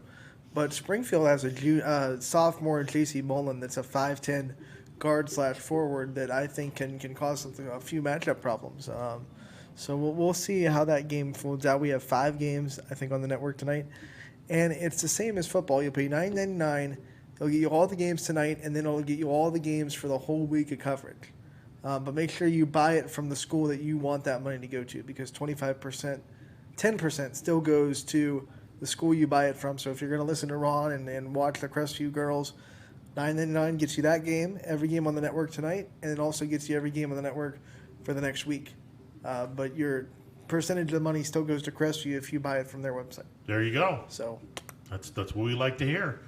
So make sure you tune in tonight's Crestview taking on Springfield. Should be a fun girls basketball game. As it turns out, it's going to be the only girls basketball game for Crestview this week. They were supposed to play a game. To play Mooney on Wednesday. They were supposed to play a game, and unfortunately, that's not happening. So, but that's all right. I got Brookfield welcoming in United. That'll be fun. 2 teams that are on the uprise a little bit. We got McDonald opening the season, opening the Tony Matizzi era. They're welcoming in Columbiana. We got East Liverpool. GG will be down at the Potter Fieldhouse. They are hosting Southern, and LeBray is hosting Garfield. So it'll be fun. Both those teams have played once, so those are the only matchup between 2 teams that have had a game under their belt so far. Garfield lost to West Branch over the weekend, and LeBray beat Middle Ridge on Friday night. Best of luck to all the girls playing tonight, and we will be back at it tomorrow, noon to 3, Running Points on YSNLive.com. Power Hour is coming up next. Enjoy the rest of your day.